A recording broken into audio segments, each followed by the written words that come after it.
go ahead and board there, and let's just go ahead and start this thing up and rock and roll. Wait until he's back here and let him get his fly on. I mean, I understand. Yeah, you got to fly when you can. Yeah, absolutely. So, hello everyone, and welcome. This is PPG Grandpa's Paramotor Podcast, Clear Prop TV, and paratalk.org.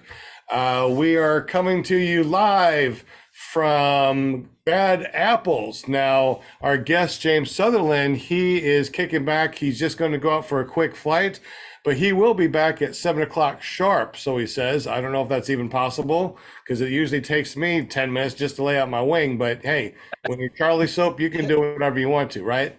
So anyways, I figure we'll take this opportunity to say hello to everybody and do our intro. My name is Sean Simons, PPG Grandpa. You can always find me at ppggrandpa.com. I run paramotorarkansas.com flight school and also a nonprofit organization called runintothesky.org. Welcome. I'm a dog dad. Let's go ahead and say hi to Will Fly. He's also over at Bad Apples. I don't know if his internet's good or not, but we'll find out here in 3, 2, 1. What's up? What's up? Can you hear me? Yeah, hear you good, man. Oh man, Bad Apples. It's funny. James just walked by and he said, "Oh, I got to be on Clear Prop." And I'm like, "Oh, yeah, that's right, Clear Prop." I got to. But then I couldn't. It does that two-factor, three-factor, four-factor identification. And so, anyways, I'm here and I'm glad to be here. Excellent. Well, we're glad that you're here too. How's Bad Apples been? It's hasn't actually started yet. This is Monday, and it starts on what? Wednesday, I think, and right. It's already filling up pretty fast. I think that one it starts Thursday. Yeah, it should start Thursday. Yeah, and they're expecting 400 pilots this year, so it should be wide open. So what have you done? When did you get there, and have you flown yet, or what's going on over there? No, I haven't flown yet, but I got here just today, probably about 4 hours ago, and is it already packed? No, it's not. I wouldn't call it packed. I mean, but it will become. It will be. Yeah, it's crazy. But Bad Apples is just one of those places, like most fly-ins. It's not about the flying, because you fly anytime. But there's so many people here, and it's just going from one place, one tent to the next, and I mean, you could spend your whole day talking to some of these guys. So right. Come on out to Bad Apples, man. Yeah, I wish I could. I got students this week. Matter of fact, we got Butch. He got his 5th flight in today. And not only that, but he and I went up at the same time and did a little cross country. So he's got his first cross country on his 5th flight. Crazy. Dang. So he landed out? No, we did a complete cross country and he came back and landed perfectly at the LZ. That is awesome. That is awesome. Yeah. Damn, Bill, Butch is caught up to me. That's messed up. He is. He's caught up to me now. Right. So, but I'm about to get a bunch of flights starting Wednesday, because then I'm going to a fly-in Wednesday. So that's right. Well, right? Depending on the weather. Do what, Will? For the shore? Is that? Yeah, Eastern Shore. Yep. It's called Spring Wing. And Spring Wing. Yeah. Then they have Soar the Shore in September. So they do 2 fly-ins there, but different parts of the year. Cool. May and September. I'm gonna turn my video off because I think it'll make the audio a little bit better. And I'm gonna try it anyways. I hear you fine. Yeah, you're okay. Yeah. Okay. Don't have any problems at all. Good. Doing good. So anyways, glad that you're here, buddy. And we're just going to try to make this a quick show. I mean, we know that you guys are going to be, hey, Butch, we were just talking about you, man. Hey, thank you. Thank you. And if you take your phone and turn it sideways, we can see you better. There you go. There he is. What's up, Scuba? Congratulations. What's up, Butch? You have caught up to me in flights, man. I feel bad now. You caught up to me, and I've been doing it since last year. So good for you. Thank you. All right. So who else do we have in here? I guess since Scuba Steve's been yapping a little bit. How you doing, Mr. Scuba Steve? Good to see you, man. Great. And just, I'm looking forward to this fly-in as long as the weather holds out. I think it's supposed to be nice Wednesday, Thursday, Friday, and then it's supposed to rain over the weekend. So that's kind of suck. But if we get some good flying in Wednesday and Thursday or Thursday and Friday at least, then I'll be happy because I'm going to work Wednesday and then head right up to the fly-in after work and see how it goes. You said Thursday after work, so you'll be there Thursday. You're going to be Wednesday after work. I'll Wednesday. be. Yep. All right. So Wednesday after work, and then you're going to be there all day Thursday, Friday, Saturday, Sunday. There you go. Nice. Wow. Lucky. Well, I mean, I could come back home, but every time I make the trip to the Eastern Shore, it costs like $20 to cross that bridge. So I don't want to go back and forth because that'll be expensive. So I'm gonna have to stay, I guess. You'll have to fly across. Yeah, you got to fly across. Well, that's a lot of water. I'm not crossing that much water. No, thank you. I don't care how many floats I got. I'm not going across that much water. I hear you. Well, glad that you're here, and I know that you got a podcast on Friday nights over at paramotordude.com. There you go. Come check it out. Absolutely. Wait, Jim, what's up with your maple syrup smelling money, my friend? Good to see you. Hey, it's good to be seen. I've been trying to get Butch to, learn everybody's information and who they are. And he goes, Jim, that's that maple syrup guy, right? What the heck? I did. It's called Sticky Jim. There you go. Oh my goodness, man, you run an awesome printing and publishing company. Can you tell us a little bit about Mr. Jim? Sure, I can help you with your printing. I can print you stickers. I can print you signs. I can print, yeah, all that. Checks, business cards, door hangers. I don't know, brochures. Calendars. We got Look at Will out there with all the peoples. custom calendar. And yeah, so you can do all sorts of things for you. Just connect with me, come to Search Care Printing, and you'll find me. And that's your QR code, right? So we can just QR code you right now. Yeah, you betcha. Yeah, Excellent. that'll come right to me. Excellent. I heard that I'm also worth 10%. Is that still true? Okay, yeah. How does that work? You just mentioned that you saw or you heard about this on PPG Grandpa show, and we will give you 10% off your order. Freaking awesome. I think I just saw hay bale. Did you see that too? That's awesome. All right. So I guess we're just kind of waiting right now. So Will, if you want to just, let us know what's going on out there, go ahead and show us bad apples. Oh, now you're going back in your camper? Come on, show us bad apples real quick, Will. No, you can't have both. It's so noisy out there. There's no way you'd be able to hear me. So I had to put it on mute, but I wanted to show, some of the excitement. Yeah. We're still waiting. It's one of those days. Yeah, we're still waiting on James. So go ahead and go out there. Let's take a look and hear the sounds and take a look. We'll wait until James gets back in. Okay. So tell us what you see, bro. All right. So right now we've got 1, 2, 3, 4, just 4 in the air right now. Can you hear me? Hear you perfect. I don't hear anything in the background, man. You don't see anything in the background? No, we don't hear anything. We just hear you. It's like you're the only one here. Wow. Yeah. Gosh, that's incredible. There's Brian Haybell Waller doing his thing. So it's just one of those days where, it was, we're not going to fly. We're not going to fly. It's not going to be flyable. But then the first person takes off, and then all of a sudden, everybody wants to fly. So waiting for James Sutherland, and I might even catch his landing. I don't know how he's going to do that in 10 minutes, but well, it's already been 10 minutes, so you're more than welcome. You're you're everything right now. That's all we're watching is your screen. So show everything that you got going on out there. I mean, this is Bad Apples. I wish I was there. Mm-hmm. We got somebody Bad taking Apples. off. Yep.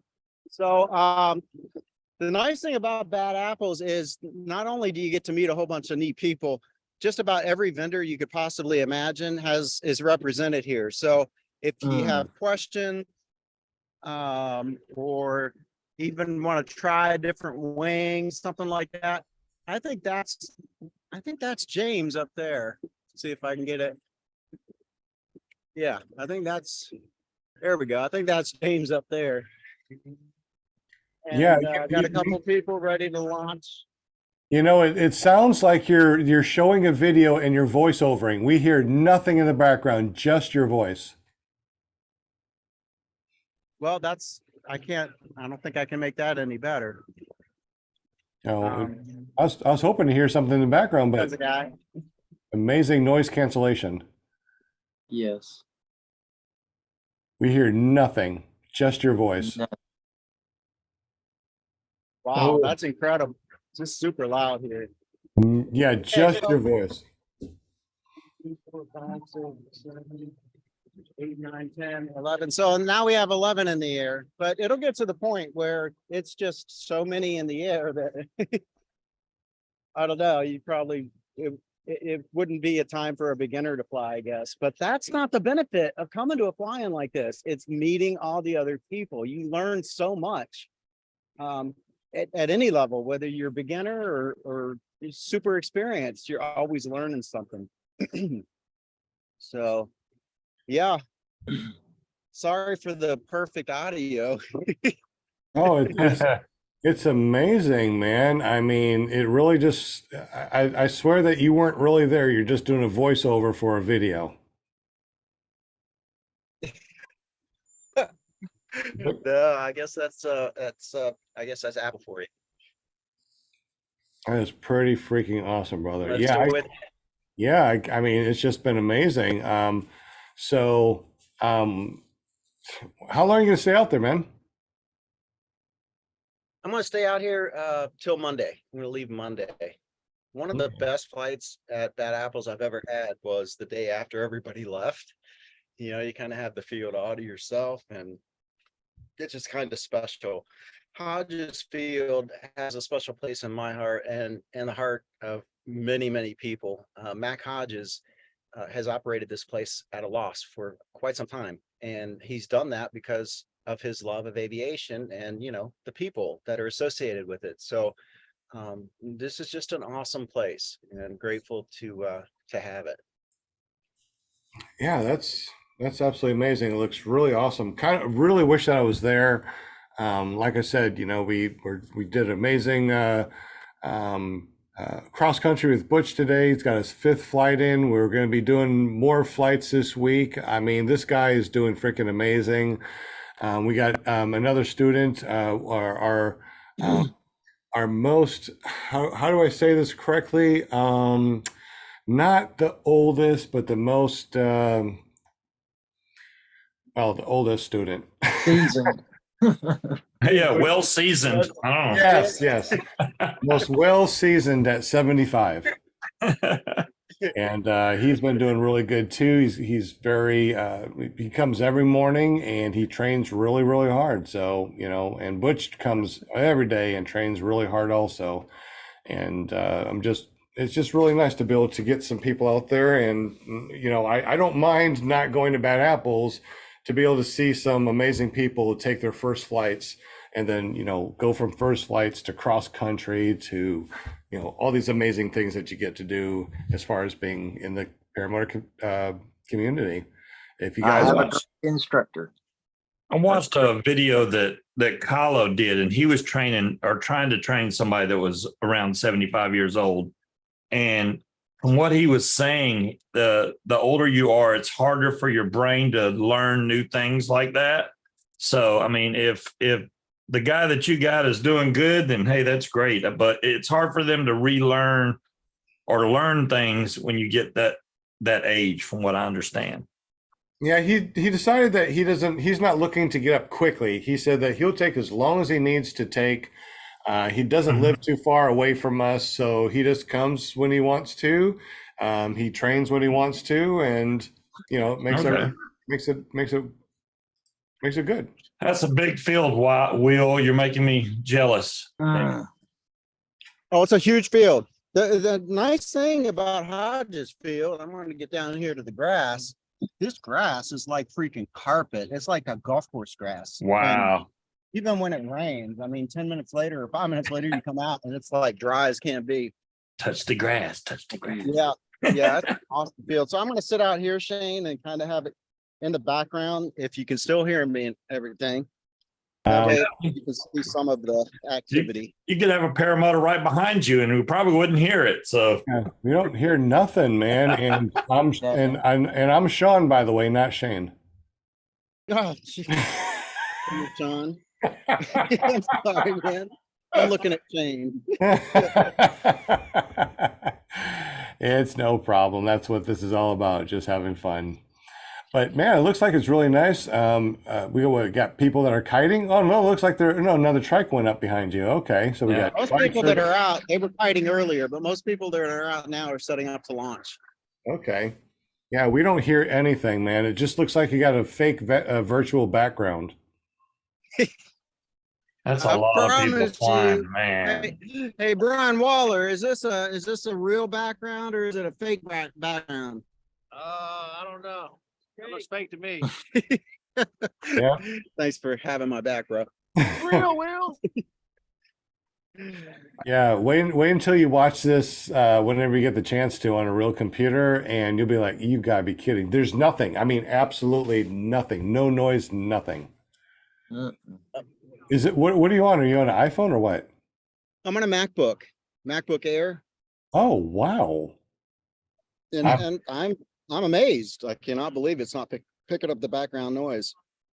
Wow, MacBook Air. Huh. I wonder how many people out there right now that are listening to the show. We got 15 people, 16 people watching right now. Am I correct? Is that what you see, Scuba Steve? Yeah, 17 right now.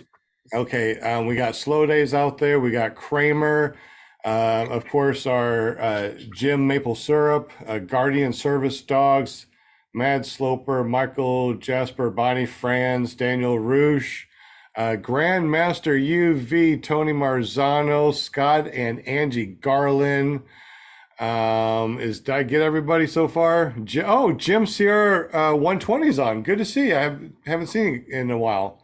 So we got a bunch of people on here. Good deal. Thank you guys for jumping on. We got 9 likes and 16 views. So Is James Landon? No, that's not James. It's only been like 25 minutes. His 10-minute thing. yeah, he's at the 20-minute mark. I'm not surprised though. I mean, really, why be on a show when you can be out fly? All right. I got a question while we're killing time. Yeah. Y'all know a lot about aircraft radios because I just got mine yesterday, and it's kind of weird because I've tried messing with the squelch. If I touch the antenna, it's quiet. If I let go, I have to touch the antenna. I don't get it. Now I can hear the tower from the Air Force Base, but man, they talk fast. So whenever I do have to contact them, this is a Yaesu 550, which is probably not going to show up on the screen very well. There it is. But it actually did very well. We could see it perfect. Wow, that's loud. But yeah. What's loud? You didn't hear it? No, the noise cancellation on everybody's stuff is just amazing. Well, I know this one has noise cancel, but I'm surprised it didn't cancel that out. That was really loud. Didn't hear a thing. Didn't hear a Yeah, thing. so when your motor's running, that's when it does that, right, Steve? When my motor's running, no, this is right here in my office. When you touch it. And you you're turned your creating squelch up? interference. Yeah, I can turn it. When I turn the squelch up, I have to turn it almost all the way up to make it go away. But I can, if I'm touching it, I can turn the squelch all the way down.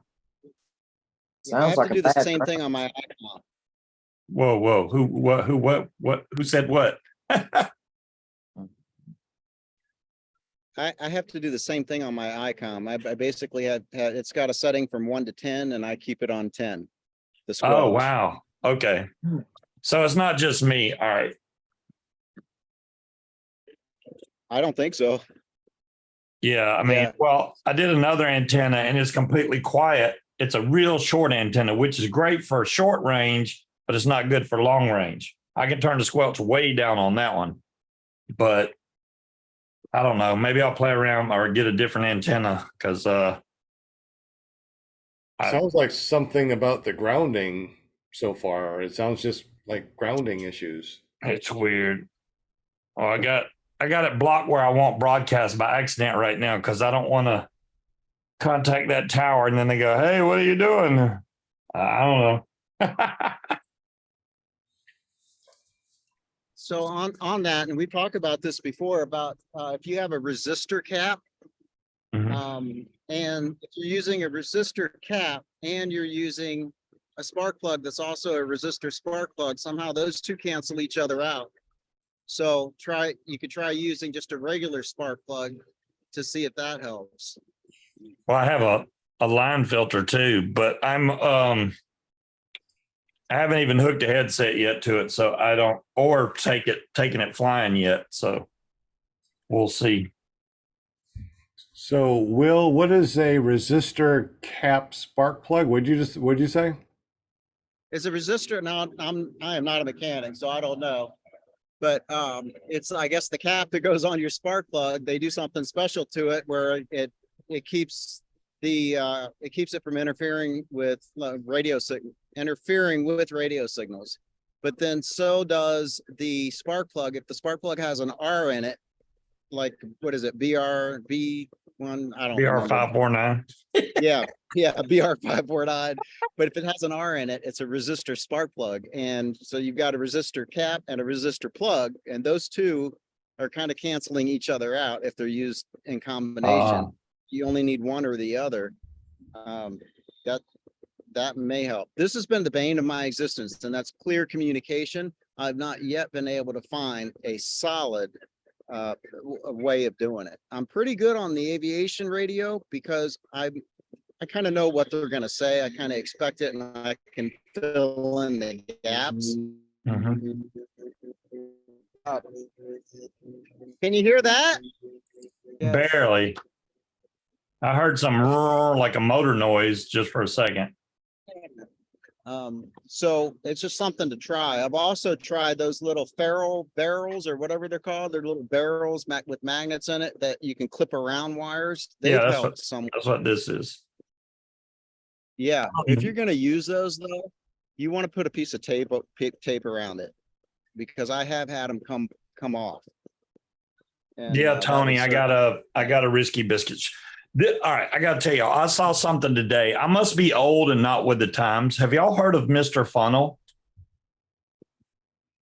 Nobody No. has. Do you know what it does? It blows my mind. It removes water from gas.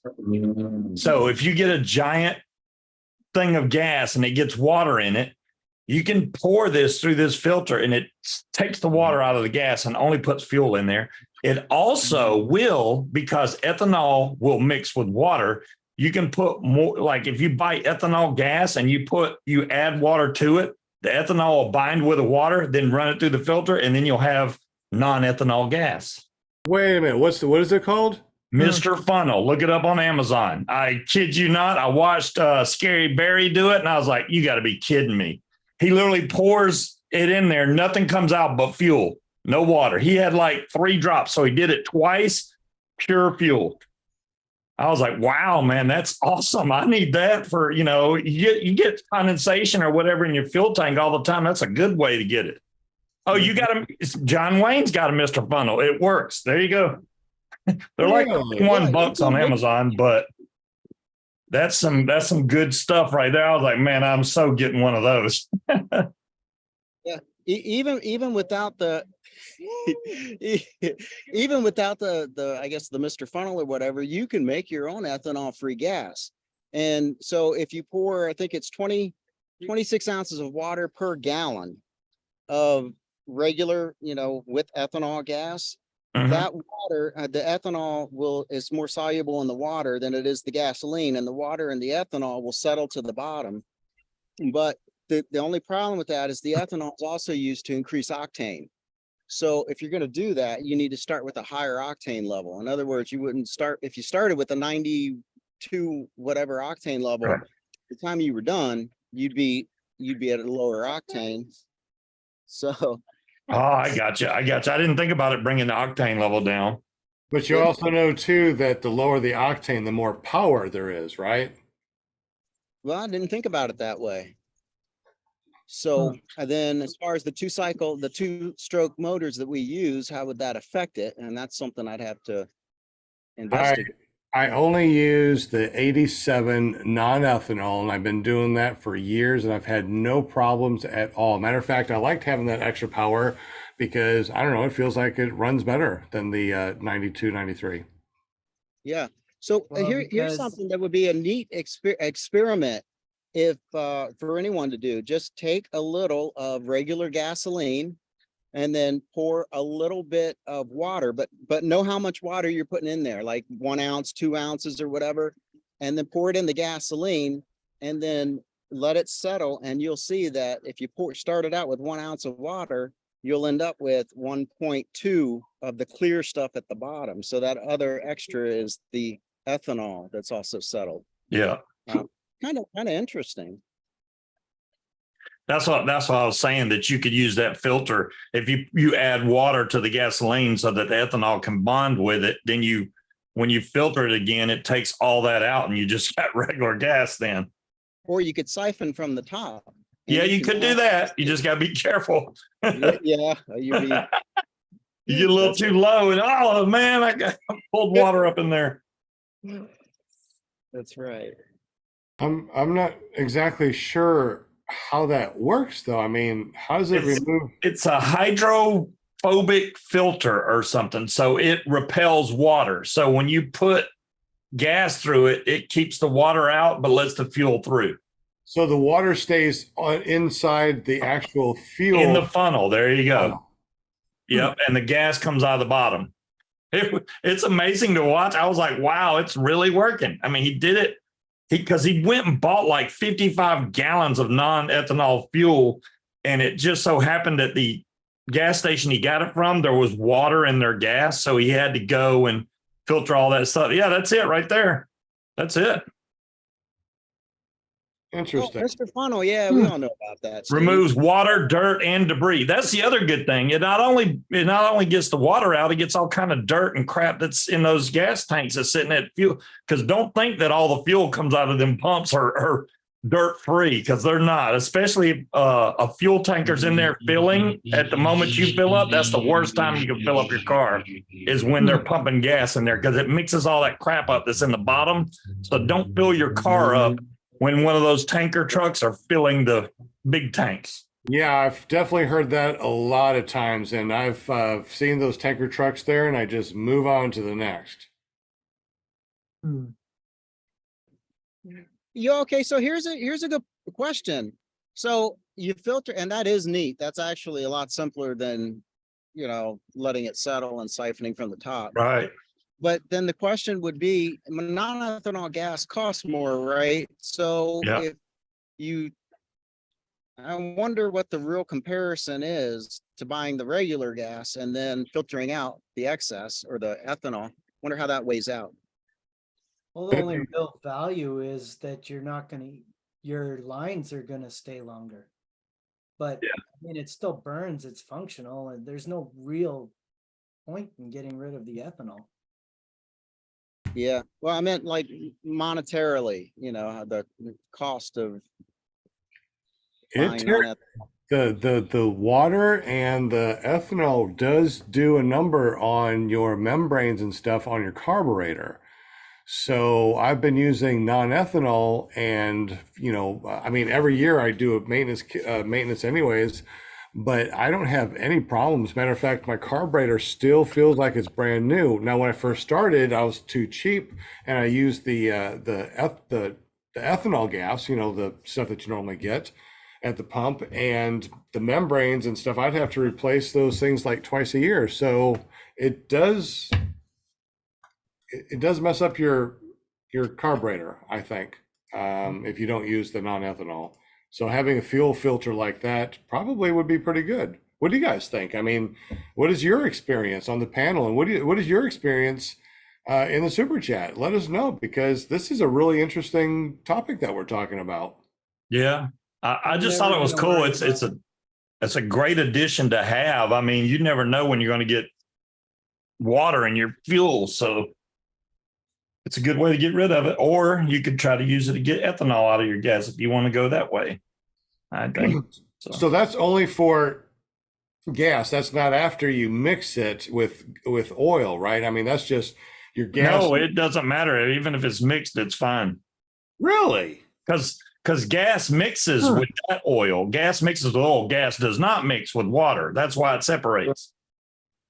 Gas is from Interesting. Eric Von Eric, thank you very much for your donation. We definitely appreciate that.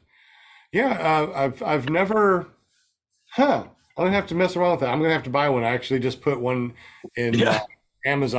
my Amazon cart, and I'm like, I'm gonna check this out. This Yeah. sounds cool. Let us know how it goes, because I know I'm gonna get one too. I just not yet. I'm gonna wait till after this fly-in, then I'll get it. Jeremy said get ethanol free gas if you can find it, and John Wayne said the new membranes will use ethanol. Hmm. I've never had a problem. Hello, There's an everybody. app called Oh, you're that back. will, It's only been 10 hey, minutes. what's up, James? Long It's 10 10 minutes, minutes. man. And that was the 10 quickest 10 minutes ever. I was on my ex-wife's time. Sorry about that. That's fine. Well, glad that you made it, James. So tell us a little bit about yourself, and how did you get into paramotoring? I am the owner of, or one of the owners of, a chemical company called Sutherland Products. We make Charlie soap, and I was looking for something to do. Didn't know what I wanted to do. I started hiking a lot, and then my buddy got hurt doing some paragliding, and I thought, well, that must have been really stupid. So let me look into why he got hurt. And the next thing you know, I'm looking at statistics of PPG versus every other kind of flying. And it seemed pretty safe. So I don't know, I fell in love with it immediately, even though my really close friend had just gotten paralyzed in his right leg. I don't know, it was just something I had to do. So I had never been able to fly before. It was very, very scary to me to get off the ground or be even in a swing that was swinging up high. But I got over that and been flying ever since. In fact, Brian Goff is here, who taught me, got me in the air for the first time. And he was remembering today how he had to basically talk me into the air. I mean, I was so scared. He didn't think that I would ever actually take off. Not because I didn't have the skills, but just because I was so scared of her. Excuse me. So when did you start flying? About 7 years ago, 2016. Yeah, it was like 60 flights the first year. Excuse me. Sure thing. About 60 flights the first year, and then 100 flights, and then 200 flights, and then I built the van. And since the van, it's been about 400 flights a year. 400 flights a year.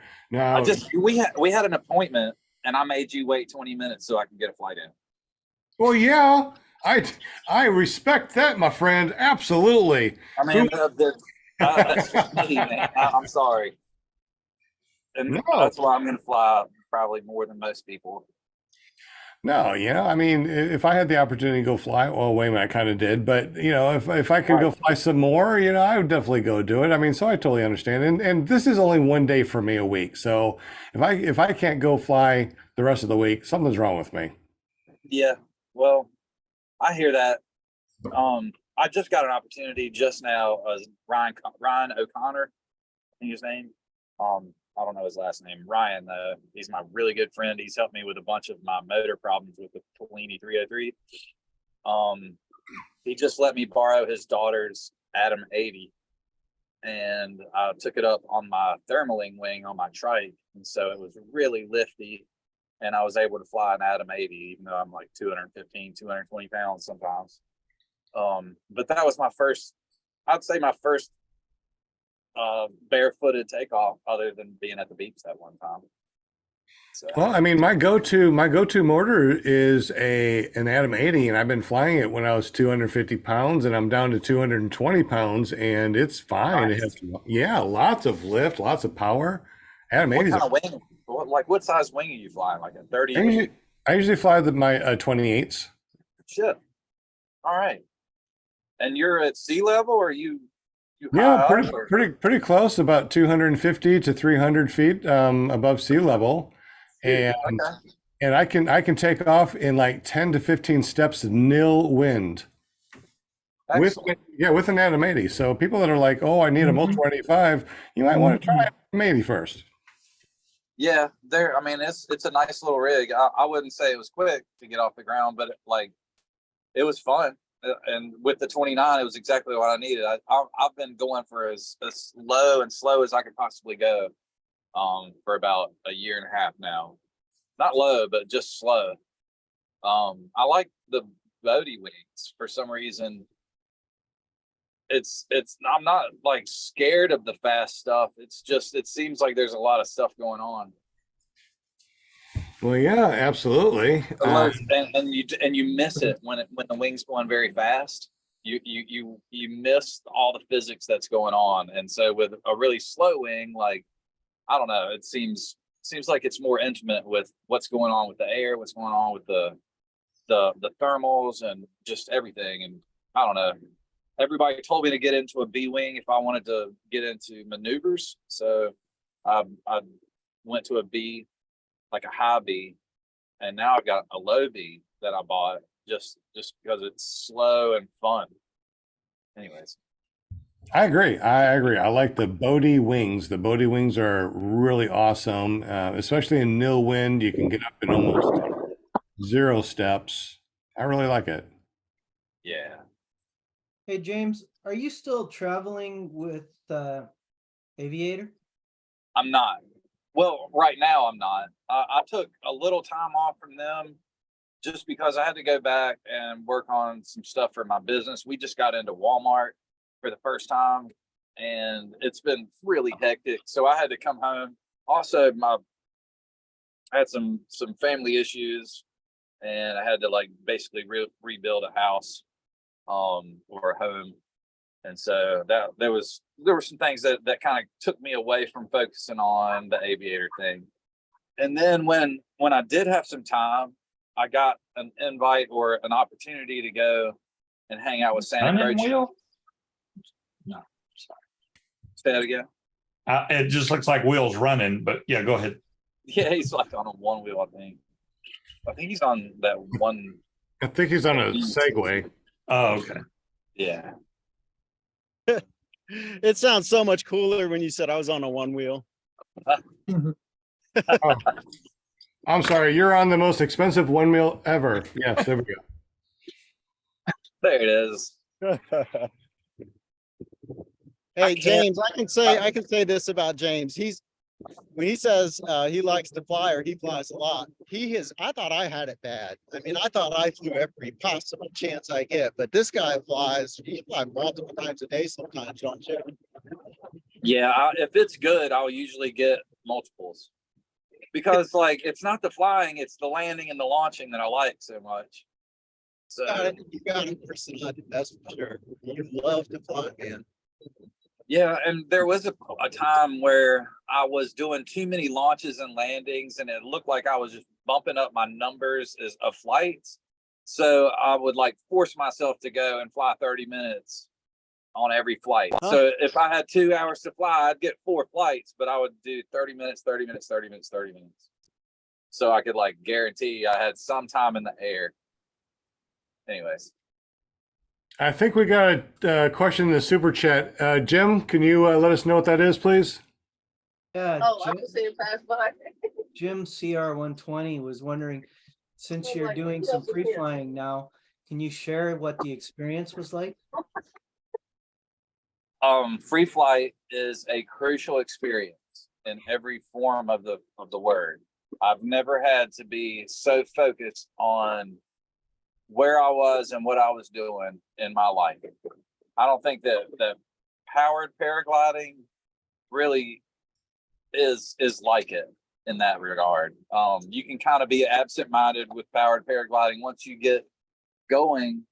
Like once you get your skills set together and you can launch in nil winds, then nil winds are going to act like nil winds just about every time. And so you can get to this level of complacency, and I'm not going to say it's safe. You know, the guy with the broken leg is not going to say it's safe, but it's safer. It seems safer because when you get on that hill and you're just running off the hill, and then you want to fly low, but you don't have throttle, you don't have lift, you know, have to push the button. And so sorry about that. And it's very immediate and kind of a be here now process kind of thing. Because if you are not 100% aware of your situation, you could end up paraplegic in a very quick second. You can be dropped on your ass right on your spinal cord with, you know, while like right when you were thinking that everything was fun. And there are ways there's ways to mitigate that. There's ways to make it safe. And if you go and find somebody that dials in safety on every aspect of his teaching, then like you're going to be okay. And I felt really good with Santa Croce. It's like he was a guru and he knew everything there was to know about flying. And there's that. But what also I thought was cool was every time that he had a point about flying to make, it was a safety point. It was every single time that he talked about any kind of technique or situation or weather or rule or gear, anything. It was all from some safety aspect. And he had this, I don't know, it changed my whole flying, my thoughts about flying, at least. I think it was pretty eye-opening 2 weeks. And I can't wait to get back out there. So you flew free flying for how many years before you got into paramotoring, or both together, or how'd that work? So I started paramotoring 7 years ago. I had never done free flying until 3 weeks ago. Oh, okay. Wow. Got it. Yes, I called Santa Croce, or I sent him a text, and I sent this huge long letter diatribe about everything I'd done in paragliding, all of my problems, all of my gear, all of my training, you know, hanging out with all the schools that I've been to and getting my certification and the tandem certification and all that. And I said I just worked with Aviator. They chose me to be the brand ambassador, and he sent me back. It was a very long email, and he sent me back an email with like maybe 2 sentences in it, and it said, "James, I know who you are. Get out here as soon as you can." And I was like, "Excellent. This is the guy that I probably need to be talking to." And when I got out there, it was like I got to watch him turn away. He had to turn away students right and left because people were coming to him constantly on the hill. And then there were certain people that you saw on the hill that had so much energy and so much like want to do well, even though they didn't have an instructor. They just had the drive, and so he would go over there and help those people. And basically, anybody that really wants to do well, he's there to help you. And I don't know, he's got a lot of good videos on safety, and I'd definitely go check him out if you can. Superfly paragliding. Will, I hope you brought a pen with you because it seems like a lot of people know you and you're going to have to sign some autographs. No, I don't. No, I charge for an autograph. Will knows a ton of people. Huh? You're on national television right now. Yeah. That's right. This got to keep it Take PPG. your shirt off. Never know what people are going to say. We didn't hear anything. What they say? Oh, good. Then never mind. Something about taking a shirt off. I did my well, first water foot drag today. well, go back, Will. I'm sorry. Yeah, James, tell us about your first water foot drag. That was it. I was just I was so excited, man, just to get. I don't know. It seems like it's so much fun. Everybody else doing it, and I never got to do it on the track. But you did grass foot drags before the water, though, right? I No. Not really. Yeah, I did a little bit. I did a okay. couple foot drags, but then the water's right there at Bad Apples, and so Right. I was gonna went say, for it. Water on your first one would be kind of scary, I would think. But no, I've done foot drags on my trike before, but I never have gone to the water because if you on the trike, you only get like 6 or 8 inches of drag. Like your leg can only bend 6 or 8 inches. And like with foot launching, you've got like maybe a foot and a half of like travel that you're playing with. And it's okay if your cage touches in the water, but if your wheel touches in the water, you're going in. So I know I don't want to do that. And so I've never done a wheel drag or a trike water drag. Anyways, so today was the first. It was fun. So do you only do trike or foot launch and trike? And how long have you been doing each? Okay, I've got 1,450 trike flights or 1,438 or something like that. And I have about 95 foot launches and about 30 paragliding flights. Well, yeah, because when you were doing the tour, you didn't have a trike, did you? You mean out west? Yeah, you were doing foot launch then, huh? I did a couple of foot launches, but I had just learned, and I did have my trike on me. That was out there in Salton Sea, man. It was cool to fly a trike in front of everybody and like get all the accolades or whatever. And plus, it was just cool to be down in those canyons at Salton Sea. I don't know if any of y'all have been out there, but it's beautiful. I got to fly Moab and Salton Sea, and of course the circus. Now, did I see you at Salton Sea or did I see you at circus? Both. We were Both. together. Yeah. Yeah. The Got trike to was fly fun. that Viper XC. That was pretty cool. Do you like it? I did. I really enjoyed it. It definitely has got more play than my Mac Para, but then it was a heck of a lot smaller too. Yeah, it was a little small. But those two wings, the Viper XC and the Freeride 2 that Aviator gave me to take out there, they're both very fun wings. Everybody that I know that flies the Freeride 2 is just enamored with it fully. There's not a single person that has bought one that isn't like in love with it. Really? I might have to do that one day. Yeah. It's definitely a higher wing, but it's a D wing. I mean, I think it's a D wing, full on, non-rated, all that, unrated. Yeah, definitely have to try that out. Hey, Scuba Steve, is there any questions in the super chat? Yeah, Jim CR was asking, since you're a longtime trike pilot, how are you liking foot launch this year since you started foot launching? It's a lot of work, first off. I mean, that's my first impression is just it's a man's game, or like it's just a tougher person's game. No, I didn't mean chauvinistically, it's a man's game, but because there's a lot of beautiful women in this thing. But it's a workout. Yeah, I mean, Trike- compared to a trike- trike where you have none of the weight, then you foot launch and you got all that weight on your back and you have to run. So I could see that. Yeah.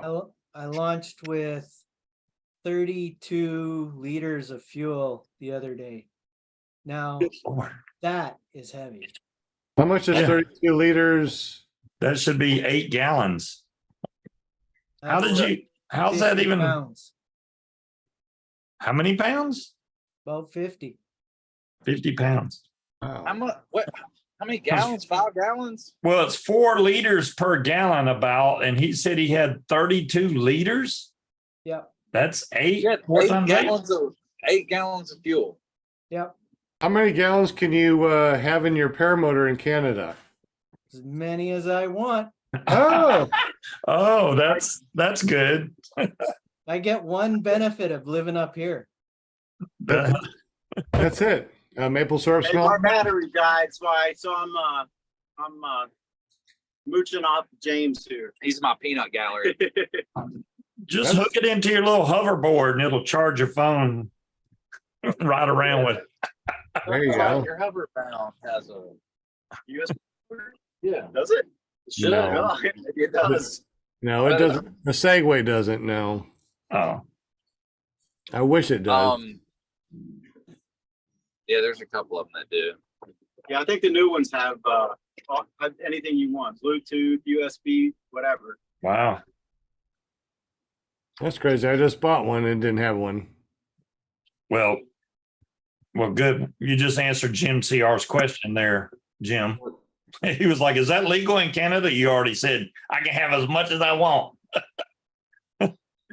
That would be really heavy. I couldn't even fathom putting that much fuel, even if it was legal here. That's too heavy, man. I usually foot launch 5 gallons, and that's what, 30 pounds. So I've done that, which is why I fly big boaty wings. I just had the most fun I've ever had on I had an 80 with like a breath of fuel and a 29-meter wing. That was my favorite setup I've ever had. Were you trying to win? I was so light. It was my 29-meter. It's the one that I've thermaled with on my trike. Wow. But to be up on a like foot launch, it's so boaty and you're going like 5 miles an hour. That's my favorite. It all like I used to fly Mac Para. I do still have my Mac Para, and I still have like a Drift Air. It's fast as hell. But I took my tandem up on, like I took a small little woman that weighed like 95 pounds on my tandem one time, and we ended up going 5 miles an hour or something stupid. That was very slow. Came off the ground like that. And it was beautiful, and it took us 45 minutes to go around the field, basically. Wow. And when I landed, I was like, I want to do that again, and like, so I went and bought the boatiest wing that I could get.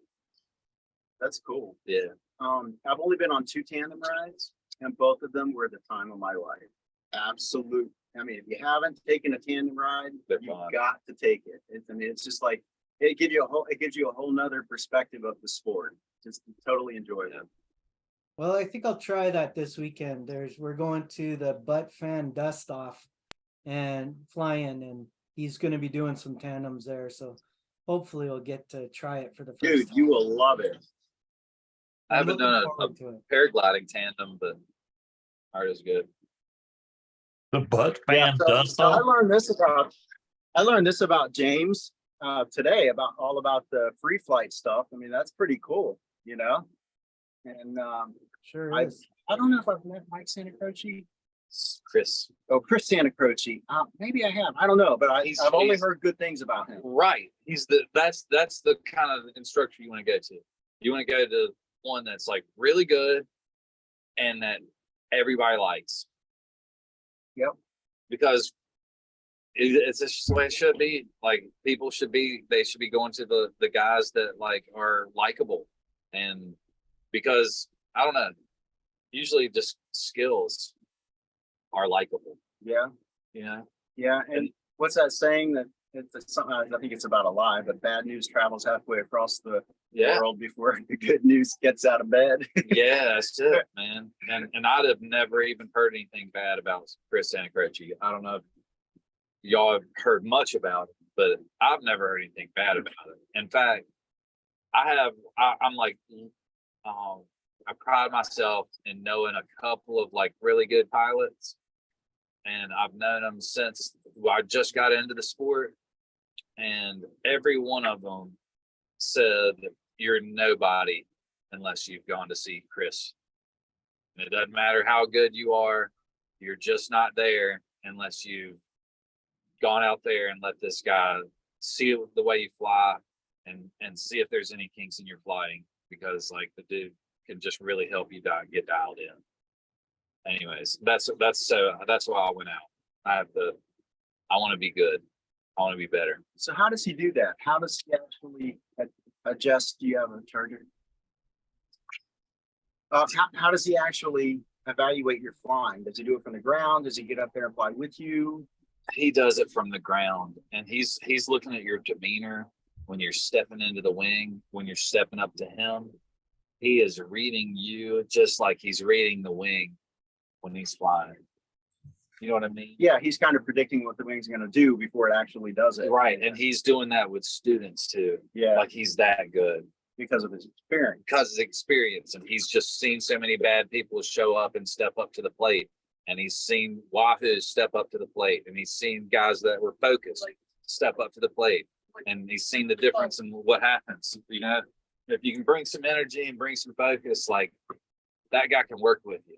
It's crazy. Like, Yeah. I got 100 times more serious the minute I got there because I didn't know what it was going to take to kind of keep his, I don't know, being around him made me want to take everything very seriously and just act like a student, the best student I could be.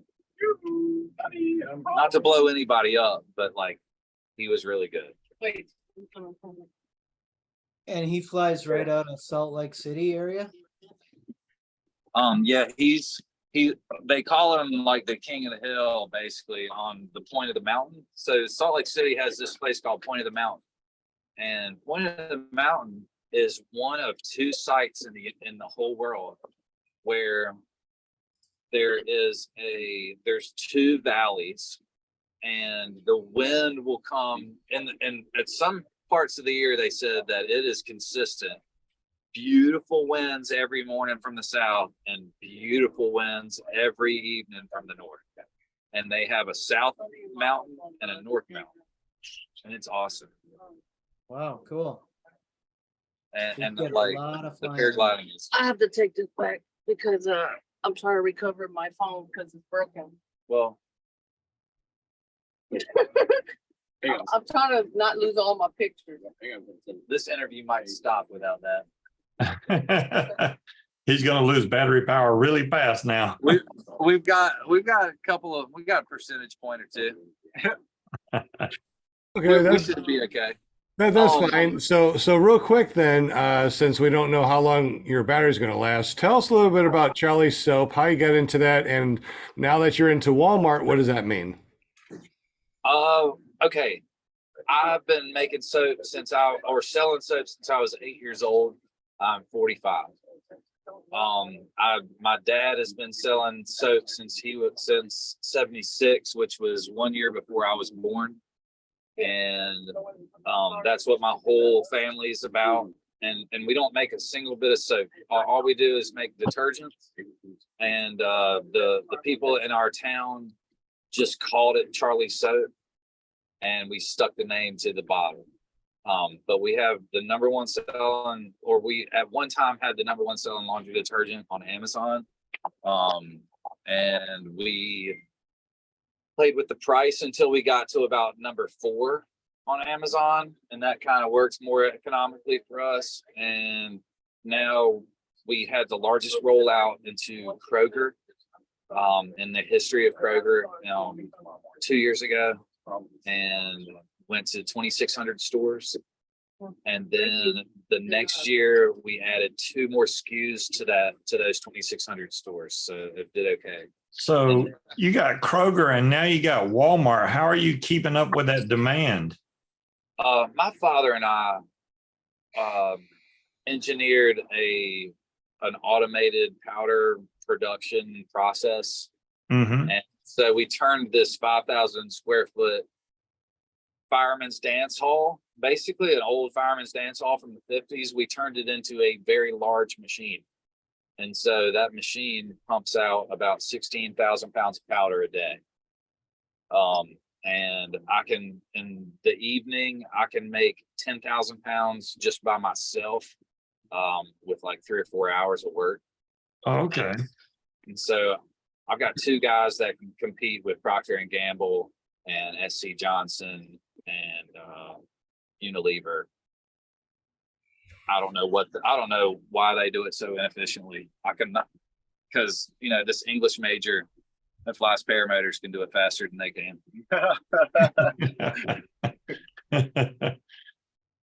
That's pretty incredible. Now, your wing actually says Charlie Soap on it, right? Yeah. The first wing, like I bought gear from Blackhawk. And then, over about a year, I learned that it wasn't the most efficient gear that I could have. And so I looked for better gear, and Brian Goff was the Mac Para dealer at the time. And he got a logoed wing for me. Took him about, I don't know, like 11 weeks or something like that to get it. But I thought it was cool because within 2 months, I would say like a year and a half, maybe 2 years of flying, maybe a year and a half, I got on a Tucker Gott video with that Charlie Soap wing. And so if it didn't help the Charlie Soap much, it definitely helped my personal popularity in the sport, or at least notoriety in the sport at first. And it was actually another, it was part of a growing thing for me, because for like 2 years or 3 years, everybody knew me as the guy with the Charlie Soap wing. And every time I showed up, they were like, "Oh, I knew you were here because I saw the Charlie Soap wing." And I wanted to start getting good at flying. So I got this other wing, and it didn't have Charlie Soap on it. And I decided to go to a fly-in without the Charlie Soap wing. And that was, I think, Grandpa, the time that you went to Moonshiners. Yeah. Do you remember that? I think you showed up, and I don't know, it was tough to launch or something like that. But I was awesome. Yeah, it was challenging. I mean, you're up in the mountains, and it's switchy. It was a really rough time for me, for sure, up at Moonshiners. So I went up there, and I had the intention of showing off. And so I've been working on my triking and working on my taxiing and all that. So I went up there, and they have it like a T intersection, and I took off, or I inflated, turned 45 degrees, went out on the taxiway, turned 90 degrees with the wing inflated, and then took off.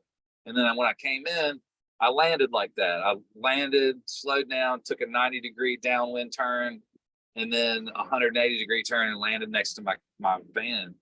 And I was really showing off my skills. I thought, I think I still got that. I think I still got that super video. excited. Yeah, I think I still got that video, man. So I knew that I kind of was onto something when I ran into Ripa, and he was like, "Damn, Charlie." He's like, I didn't know that you were here. And I was just like, well, I didn't bring the Charlie Soap wing. And he was like, "Well, what are you flying then?" And I was like, "Did you see a trike do some taxi?" And he was like, "Man, there was a guy, he landed and did like a 90-degree turn and like a 100-degree, 80-degree." I was like, "That was me, man." And he's like, "Shit, dude." He's like, "You're really coming along on that shit." So sorry, excuse my language, but yeah. Yeah, that was kind of like the turning point. Like I was going to be able to show off with triking, you know. Anyways, it was kind of cool. Are And you ever going to since be able to then, get another Charlie Soap wing, or what's going on with that? That's a good question. That is a right good there. question. I've tried to find somebody that really wants to help me get a logo on a wing, and I can't find them. Like I've heard there's a guy in Florida that does it, but I nobody can get me in touch with him. And unless I'm gonna buy a brand new Mac Para wing, it's hard to get a logo like from the factory. Like I think Ozone will do it from the factory. Probably. But it's Buddy so Brian's out there, expensive. and, you know, with the new Mac Para Colorado 2. Is it Colorado 2? Yeah. So we're gonna see a Darren's trying to wheel get a fly PCB wing. wing.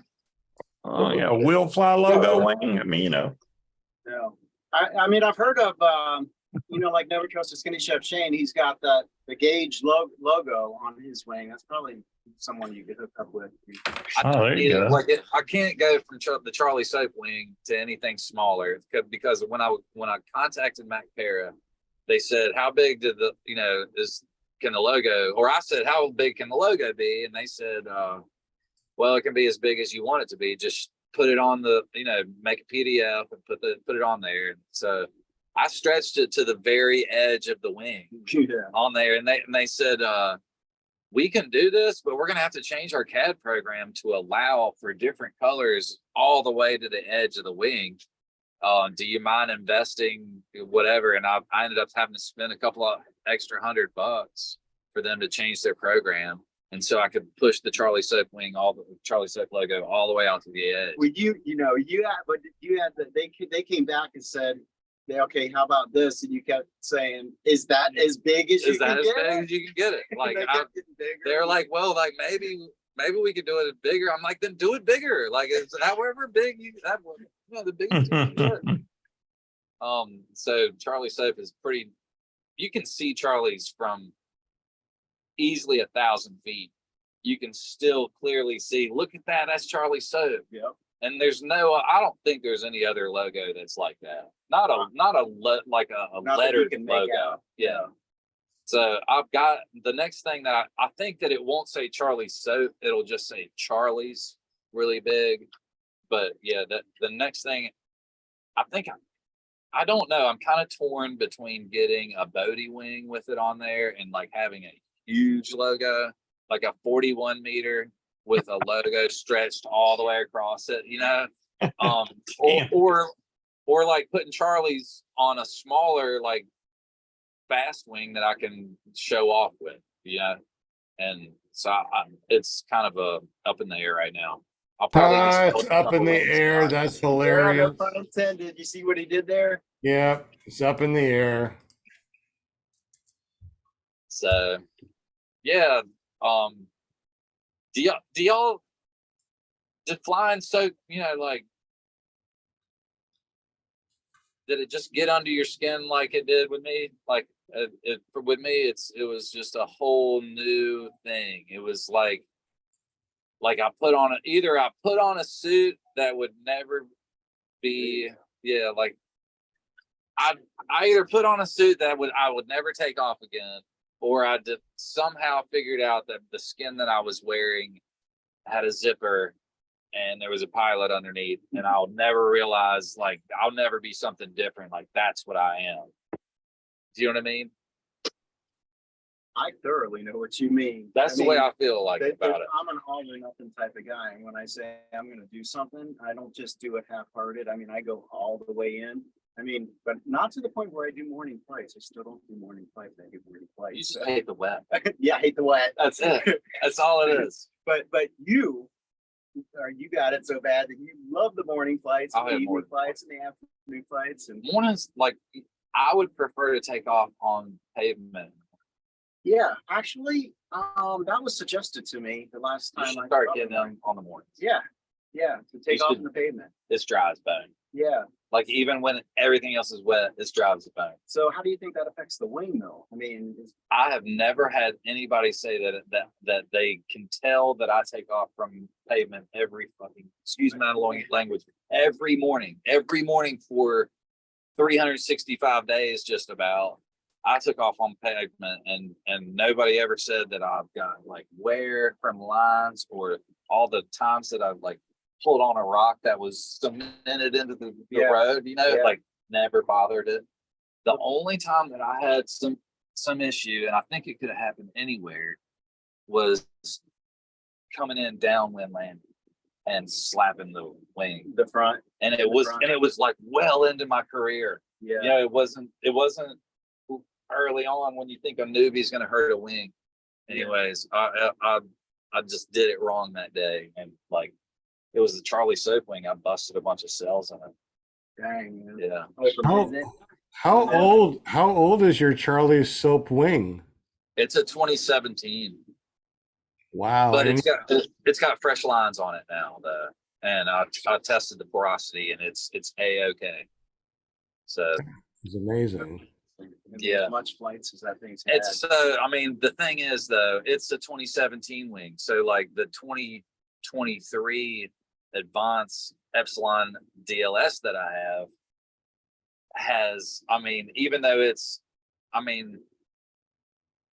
the technology is so much better now. Yeah. 5 years later, everything is super light. You know, Yeah. everything is really lifty and efficient.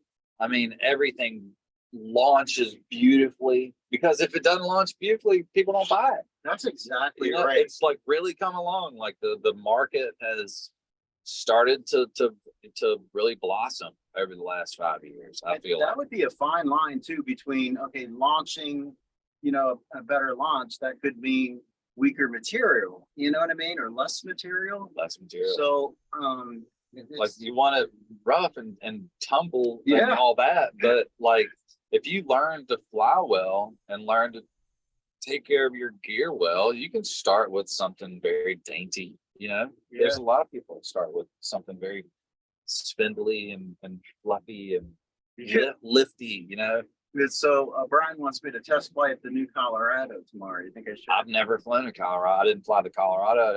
Haven't flown the two. Really? I never flew a Charger 2, to tell you the truth. I should.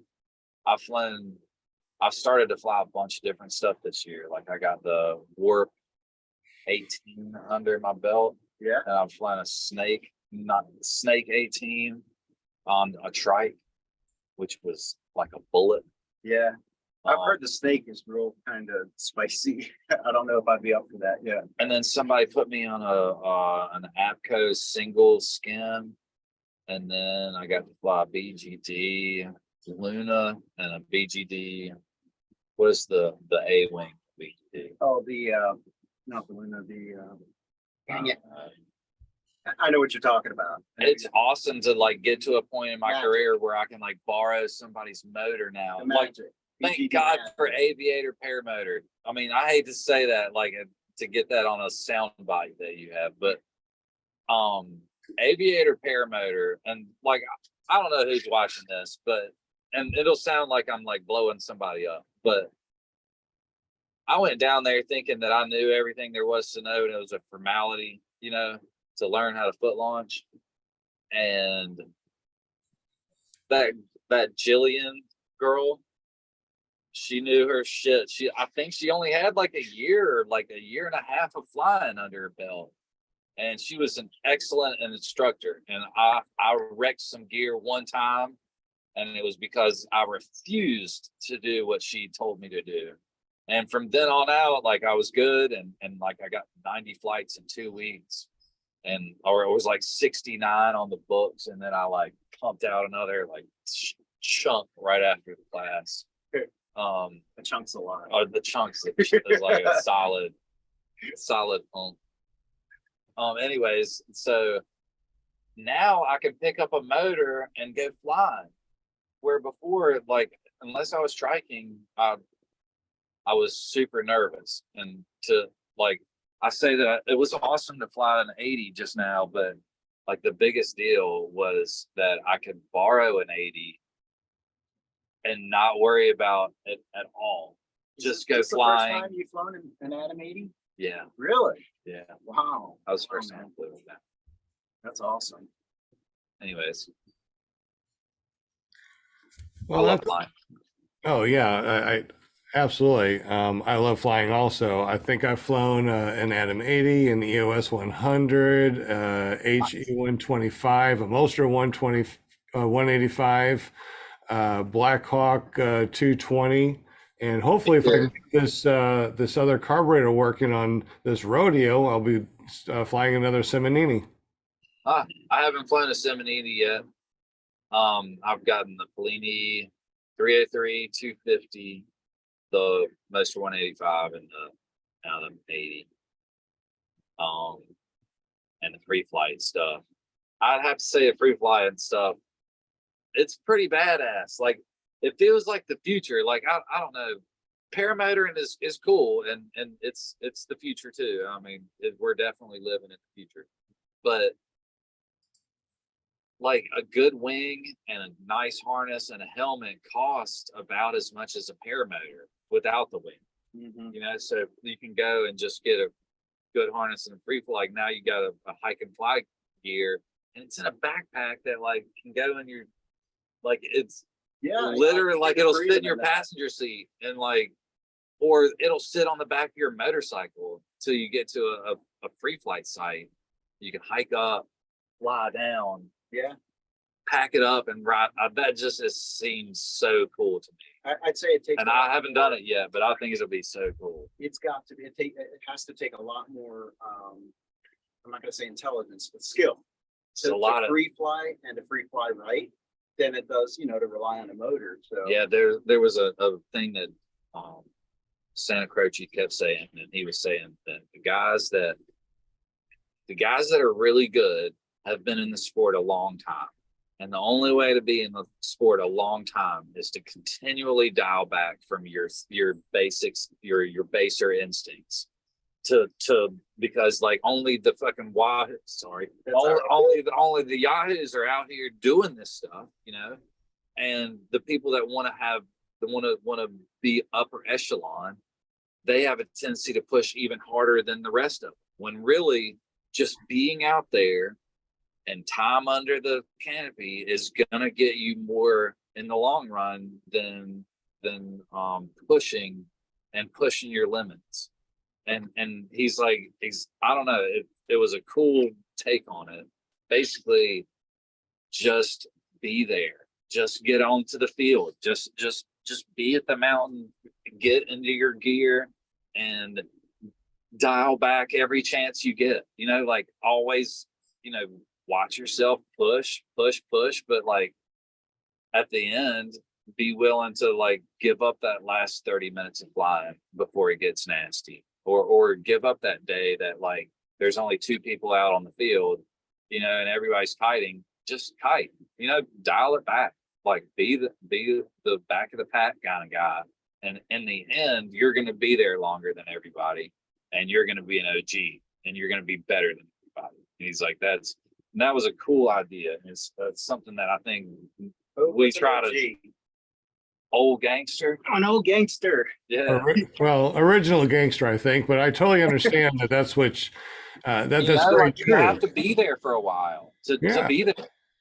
You have to be that. I mean, there's a lot of newbies that want to be like the top of the heap, and it's awesome, but like you watch them push and push and push, and I've seen people that push too hard, and it doesn't matter how good they are, they end up either they end up dialing it back and staying in the sport, or they scare themselves and get out, or they die, or they get hurt and have to leave the sport. You know what I mean? So like the only real way in the future is dialing it back and like and going easy.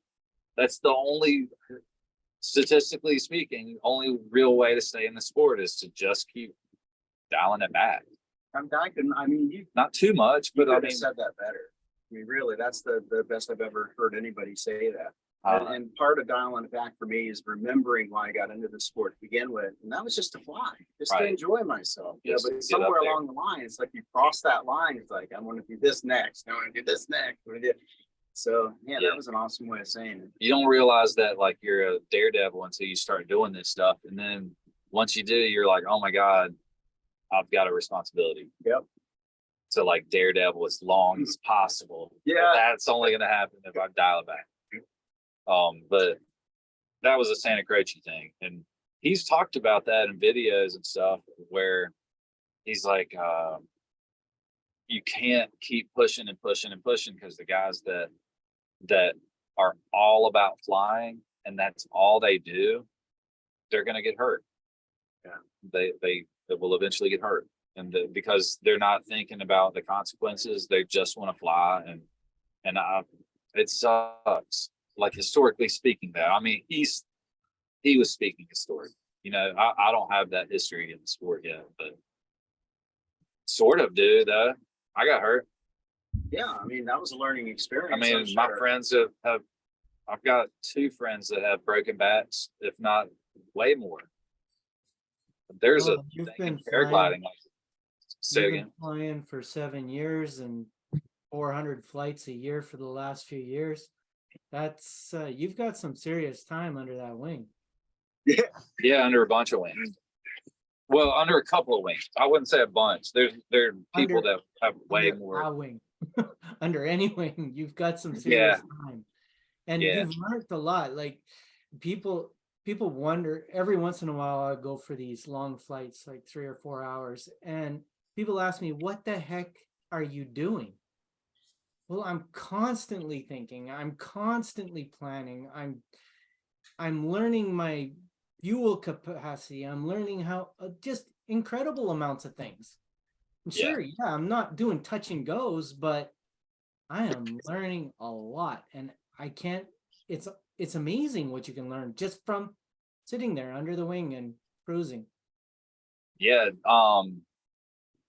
It's just what do you call that? Just immersion or Are, just are the being there. are the Nerdy. broken backs from PPG or free flight? Somebody's asking. Well, I haven't been around the free flight guys enough, so the broken backs I've seen are from PPG. Wow. Okay. You know, Nick got super lucky last year with a broken pelvis. You know, I got super lucky with a broken femur. There's a lot of guys that didn't get lucky. You know, there's Jeff from Tucker's friend Jeff. Yeah. And a couple other guys. Predator Paramotor got hurt real bad last year. Just it's so dangerous, and we get so complacent. And like I feel like if everybody just spoke safety all the time, like that stuff wouldn't happen. You know, Yeah, I mean, like that's right. You have to ask all the yourself, time. what if the person, if the pilot was just flying normal and doing, normal activities, would that accident have happened? Right. And was there one word that like a fellow pilot could have said to say, check that line, or, did you get an inspection? How often do you get an inspection? Or like, are we willing to shame other pilots? Because I think we should be. I think we should be willing to shame. I should be, open to being shamed and open to shaming other people. You shouldn't have told me that, man. I think so. I believe so. I think if you don't, then you're limiting your experience as a pilot. You're Well, not getting some everything. people, I will. some I would people aren't too. willing to say something to This you. isn't- Like this I is went not out onto the snowfall field the stuff. other day, got prepared, all ready to go, fired up, motor running, all of that. And then I realized my We need helmet that was sugar on. for the moonshine. So I'm so glad. And nobody said anything to me. Is there anything? We didn't hear what you said, Jim. What? Sorry. Say that again. So I got it set up on the field, and then I realized motor was running, I was about to go, and I went to check my chin strap, realized I didn't have a helmet on. And this was at Salton Sea, tons of people all over. Not a single person mentioned it to me. They just thought that when I started walking back, the guy said to me, "Oh, I just thought you were one of those types of guys who wanted to fly like that." And I was like, heck no. Well, it's I don't know. I didn't get it. I mean, some people did. And I'm not saying I got into the sport to make enemies, but I didn't get into the sport to make friends. And I got into this sport because I wanted to learn how to fly. And then when I got in, once I realized that what I'm doing, like, the safer I do it, the safer I let everybody else be, or try to make everybody else, the safer I'm going to be. The safer I'm going to be, like, where I am, the safer I'm going to make everybody else, just out of example. I don't know. I got hurt, and it's just kind of, there are ways to continue to fly after you get hurt. You just have to pay your penance or whatever. I don't know, something like that. You gotta So get back on the I course. agree with you. If you see something that is an issue that you might think is an issue personally, mention it to the guy across, mention it to them if they're trying to take off or whatever. And if they don't care, they don't care, but at least you And mention. and if you're wrong, then be wrong. Who gives a shit? Sorry, who cares? Who cares if you're wrong? Like, be willing to say, isn't it stupid to do that? Like, isn't this dumb? Like, I thought I heard that, like, going up at 2:30 when it's gusty is dumb. Why are you doing this? And let the person be like, well, because I want to. And consciously decide. He has to, like, voice the words. I'm deciding to risk my life. So step off, and that's okay. But, like, at least we should be the people that say, isn't that stupid? Or, I mean, people have done that to me, and there were certain things that I was ready to do. Like, I can do 13, 14 mile an hour forwards on a trike, where most people wouldn't try that stupid stuff. But it's still nice to know that some people will come up and be like, man, shouldn't you not do that? I could see where the helmet, somebody might let it slide, but what if you saw somebody trying to ground start their paramotor? Right. We should kick him in the face. Sorry, but we should jump up and land both heels right on their chest. Like, Someone it'll did be that to better me. for them. It's way better for them. They'll be able to, but they'll be they able can to walk that draw off. that night. Yeah. Like, they'll have a hand. Like, golly, I hate that stuff. There's something to that too, that, I mean, and this is something that's happened to me just recently. And there's a certain pilot that, I've talked to several times, and I've mentioned the fact that I think they're pushing it too hard, and they take it with a grain of salt or whatever. I mean, they heard what I said. So I would feel terrible if something happened to that pilot, and You should feel better I now. didn't say anything. Right, about if you it, did. I just let it slide. So I kind of feel like I've done my part. Yeah. And oh, Jim, the helmet stays on your head just fine without a chin strap attached. I know. Yeah, well, I've done that. I've been there. Well, that's good. That's good. Yeah, I can let's see let's that not one. try that one. Let's not try that one. Keep that chin strapped on there, nice and tight. Absolutely. I think we got some questions in the super chat. Scuba Steve, anything on the super chat questions? Anybody give a I haven't really seen any questions. Wait. Well, no, that's for somebody else. You put one on. You put one on here, so I'm letting you say it. I did. Let me see. Well, that one's from way back. And the only other one I posted that you had the wrong filter in your cart. Jim CR120 was wondering, Yeah. as an English major, do you ever find yourself biting your tongue in the day-to-day conversations?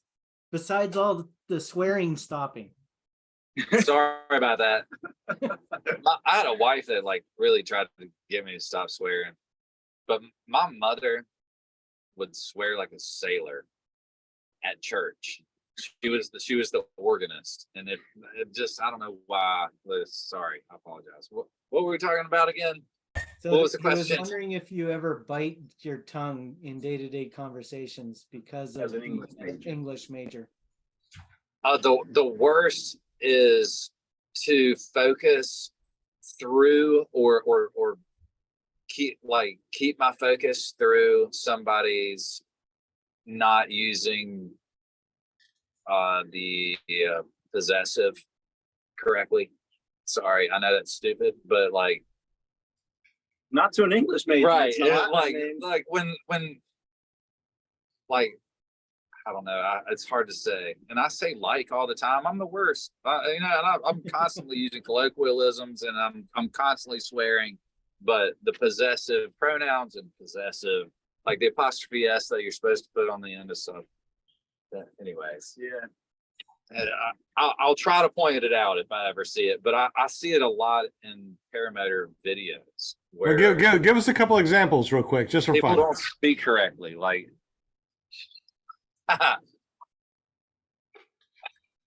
me correcting all of the videos is just a pain to my ears. Yeah. Because it's my correcting all of the videos. Yeah, you would have It's done not me correcting all the videos. If you were to ever say that or write it, you're supposed to say my correcting the videos.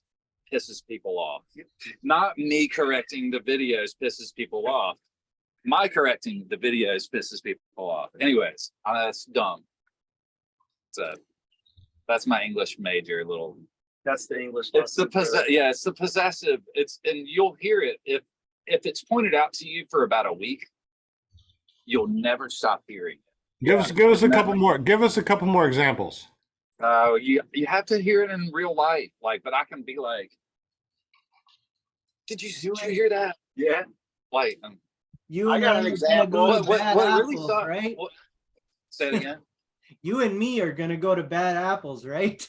Yeah, right. Oh, the one that I mess up all the time is We- your and you are. I screw that up all the time. It can- Yeah, Like, but you can get wow, away you with a lot are- of that stuff when you're texting. yeah, and when you're talking, you can get away with it too. Right. That one at least you can get away with, but like the possessive, I don't know. It's something my dad always harped on with me, and you can hear it, and it's almost the difference between somebody that is classically educated or, you know. Do you ever get pissed off at people talking about Illinois or Walmarts Or like a salmon. Walmarts or the internets. or Salmons? Salmons, Or yeah. I Kansas. looked that up yesterday, as a matter of fact. It's Salmon. It's supposed to be salmon, Salmon, yeah. but some people say salmon. The best one, the one that gets me is irregardless. I don't like when people say irregardless. Yeah, The my one my that's really ex-wife big would and- make fun of me for saying that I was an English major because I barely read anything. But The one that's really bugging me lately is, you know. I No. don't, I cannot understand why people are gonna tell me something, but they tell me, you know, before they're telling me something. For crying out loud, if I know the damn thing, why tell me? Hey, Yeah, hey, like, hey, Jim. You know your maple syrup smelling money smells good. You know, Oh, you hey, know. the one that gets me is the one where they end when they end a sentence with an A. I don't know anybody who It's does Jim. that. or what's worse is when they tell me what it's all about. Okay. Okay. I don't, Make sure to pick up a lot of decals from the event down there. We love the decals, sir. Yeah, I was like, oh, yeah, okay, Decals, okay. yeah. Here's another one for you guys. Z28. I don't know, that sounds so feminine to me. Z28, isn't that that's a car, isn't it? That's a car, yeah. Car, but I mean, it's supposed to be a muscle car. It's supposed to be a Z28. That sounds cooler, actually. Yeah, I agree. But but we call it Z28. yeah, Yeah, that's the Americans. Well, Yeah, nobody. Zed's dead. I rock. that's all right. I like my aluminum cans, not my aluminium cans. Aluminium. You remember from Pulp Fiction? He's like, "Who's Zed, honey?" No, who's Zed, baby? Zed's dead. Because he stole Zed's bike. Anyways.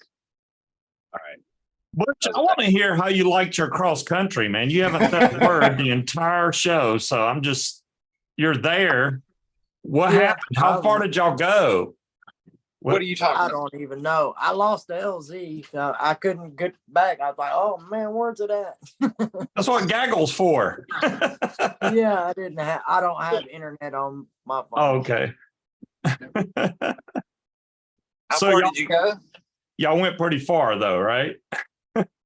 Well, yeah, pretty far. Longer than I've ever been.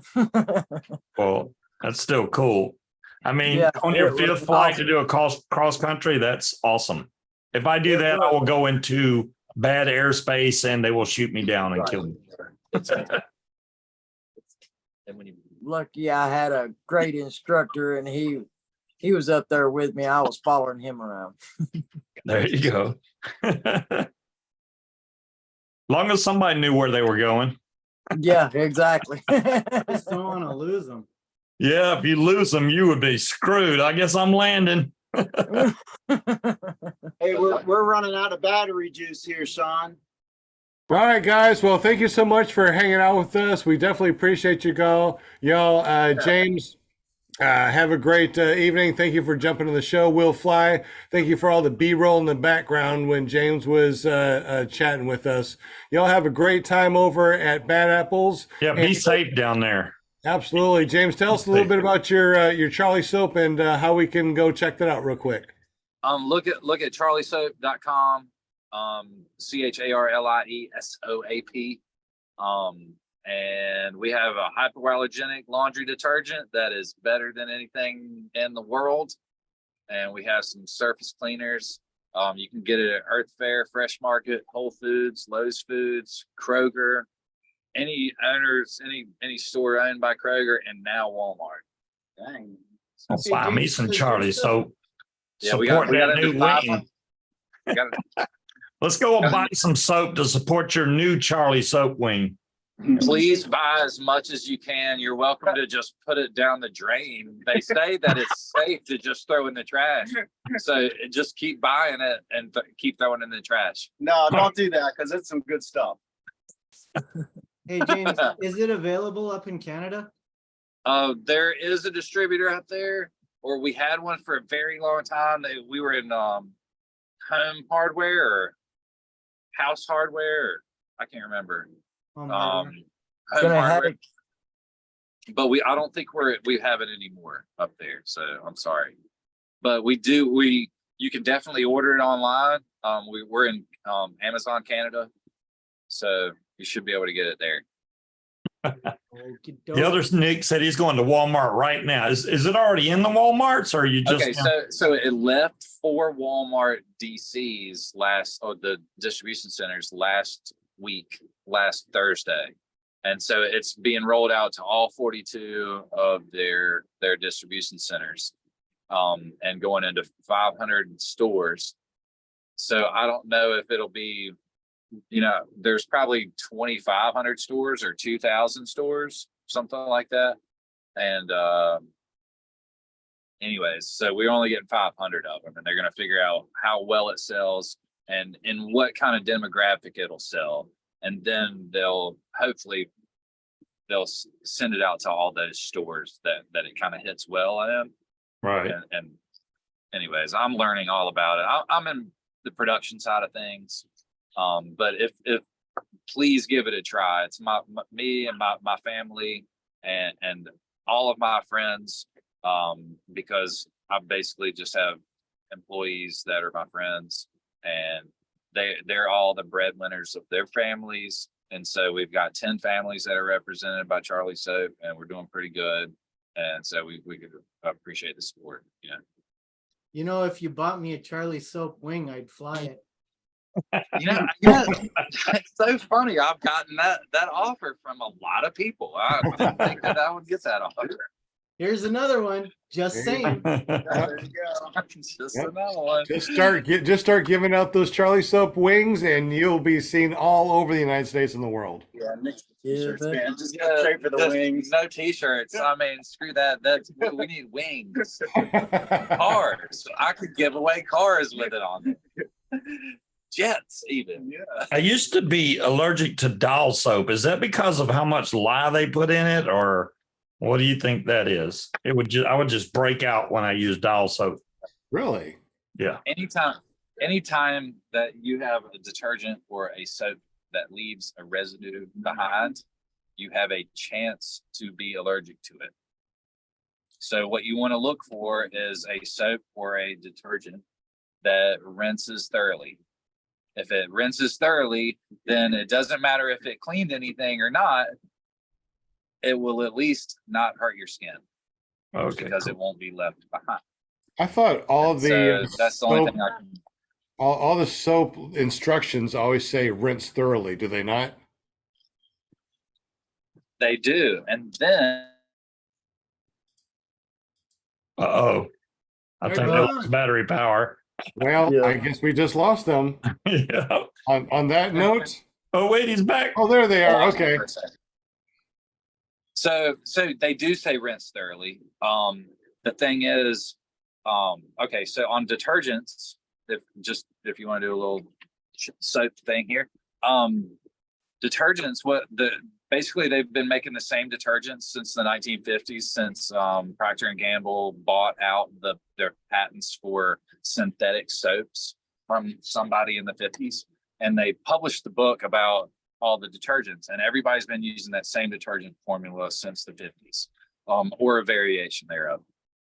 And so it doesn't rinse very well, it doesn't clean very well, but they do use it, and they put brighteners in there because it doesn't get rid of the stains very well.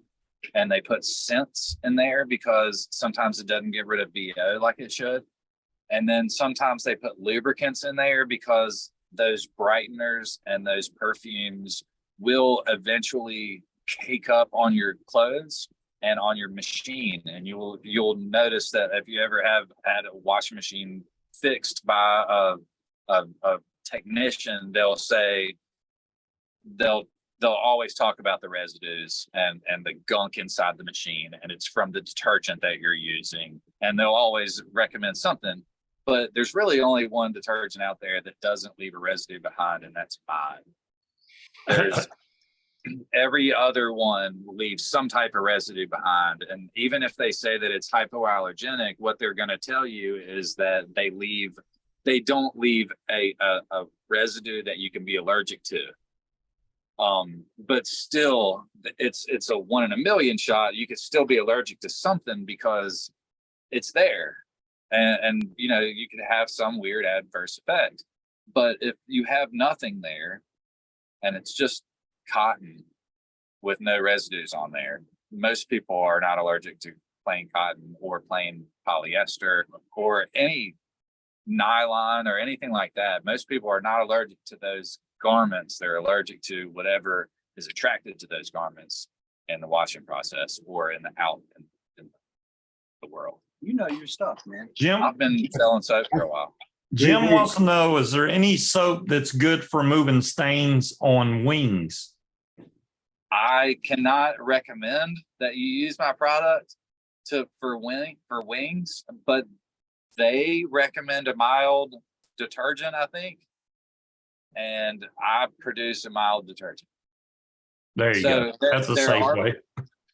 There are people that, and some people say don't ever put any detergents on there, and that's a very good idea because every other detergent could either leave a residue that could age your wing quickly, or it could affect some type of glue or some type of coating on your wing. So the best thing is just to keep it clean and rinse it. I've heard of people putting it in like dunking their wing in a 55-gallon drum of water, just so they knew that it was clear water and that it was just going to rinse out, and they had a perfect place to set it out. And that's the best thing to do, I've seen. But I've also heard of people taking Charlie soap and putting it in that 55-gallon drum, and it coming out spotless and crinkly and like crispy again. So I've heard that. I don't know if it's the truth, and I can't say that you should do it, but I've heard that it brings the crispy back. Don't put it in the dryer. Also, I heard that you can wash your risers and get a lot of dirt out of your risers if you wanted to unhook all the lines and throw them in the washing machine. That's actually a good idea. There's a couple of guys that did that to get their cleats to work again. Their trim cleats. And I they said wouldn't that once doubt they got that it super because- clean and got the fabric working again, like the clean again, it would really bite. So I wouldn't Yeah. doubt that those things pick up a lot of dirt because when I was down at the Arizona Flying Circus and Salton, I picked up a lot of that magnetic sand. And I still, every single flight, I still am brushing off that magnetic sand. And there's none of it around here. yeah. Yeah, it's like all iron oxide out there, I guess. My brother would be proud that I'm some kind You knew of that. chemistry. Yeah, Well, that's pretty that cool. was my dad's. We need My we need dad's to have biggest James back. letdown was when well, anytime I appreciate all the talking. I love some oral flying. Yeah. If you're not flying, you like talking about it. Yeah, everybody's sitting around doing oral flying. Have you ever Gotcha. seen that? It's from like, I think it might have been like Top Gun or something. Maybe. They were like, everybody's having. They froze it. And I think we finally lost him. I was going to say, man, we need to get James back on just to talk about soap in the future for sure. There it is. There it is. Hey, Sean. Yeah. So I was like, we're doing oral flying, which is almost as good as the real thing. Yeah, I wanted to say I have not been able to see any of the chat tonight, so I just want to send my love to the chatters. Yeah, me too. Yeah. Hello. And I need to go back and take a look. And I just realized that Eric Von Erich said, shout out to PPG Grandpa, Paramotor, Arkansas. Can't wait for my first flight. Donated $5 in super chat. And also Eric Von Erich donated another $5. Sean Simons, Paramotor, Arkansas, most patient instructor ever had while learning any skill. So definitely appreciate you guys in the super chat. Thank you so much for the donations. You guys are absolutely amazing. Very nice. Hell yeah. Thank Excellent. you. Thank you very much. And definitely, James, we need to have you back just so you can talk all about detergent. We need to know all about detergent in the future. I would love to do that. Anytime that you need me to do that, I will do that. But if the flying, I've never had something that I wanted to be so knowledgeable about, or I've never had anything that I thought was worth studying except for flying. I love flying, and just anytime you want to talk flying, it doesn't matter when it is. Apparently, Yeah. I don't. Other than when I'm flying, I can't talk flying. Yep. But Absolutely. when I'm not flying, I do want to talk flying.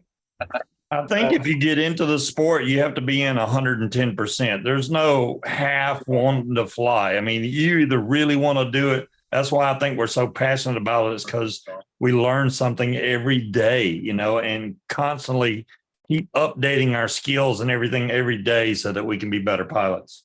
Exactly. Everybody that I've go for it. I Sorry. was gonna say, like tonight, we learned that if we want to wash your wing, we put it in the washer with some Charlie soap. Exactly. Yeah, just Throw it on the toss dryer in and it'll there. be perfectly crispy. I think that's what he said. He's going to start putting that on that box. Do not put your glider in. Yeah, I don't know about that. I think if there ever was a detergent to wash your wing with, you could probably use Charlie soap, but I don't know if they recommend that. I wouldn't use anything else. Anyway, I hear you. but Well, thanks. anyways, yeah. Thanks for having me on, man. I really appreciate it, and thanks for listening to me jaw about flying for an hour. Sorry. Well, we had a great time. And like I said, Will was outside doing some B-roll for you. I mean, it worked out really great, guys. Mhm. Yeah, nice. I think so. Do it. It was good. Take lots of video, because if you don't video, it didn't happen, right? That's That's it. right. That's right.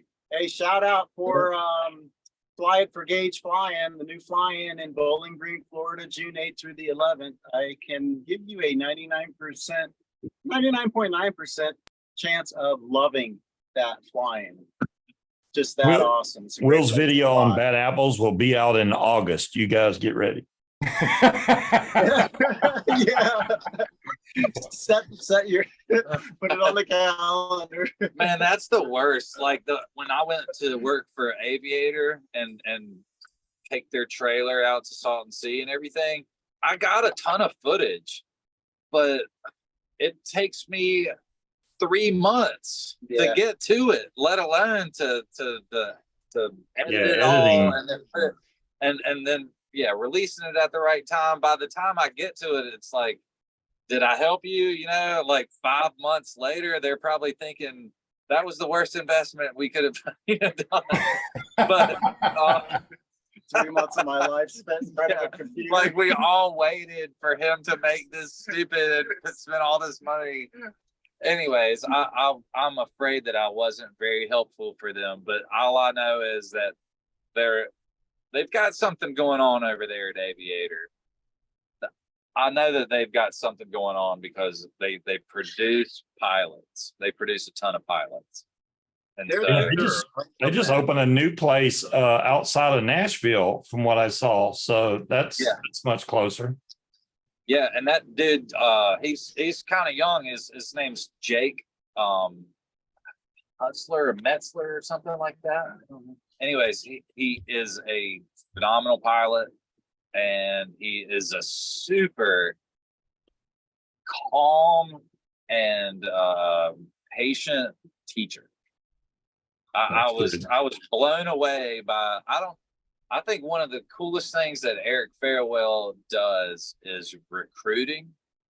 So his best skill is finding the people that you wouldn't think would be good at stuff, or you wouldn't. I wouldn't think that a group of teachers that young would show such Hutzler? maturity. Is that his last name? Hutzler? Yeah, Jake Hutzler. He's a pretty good pilot, man, and I like to watch him fly.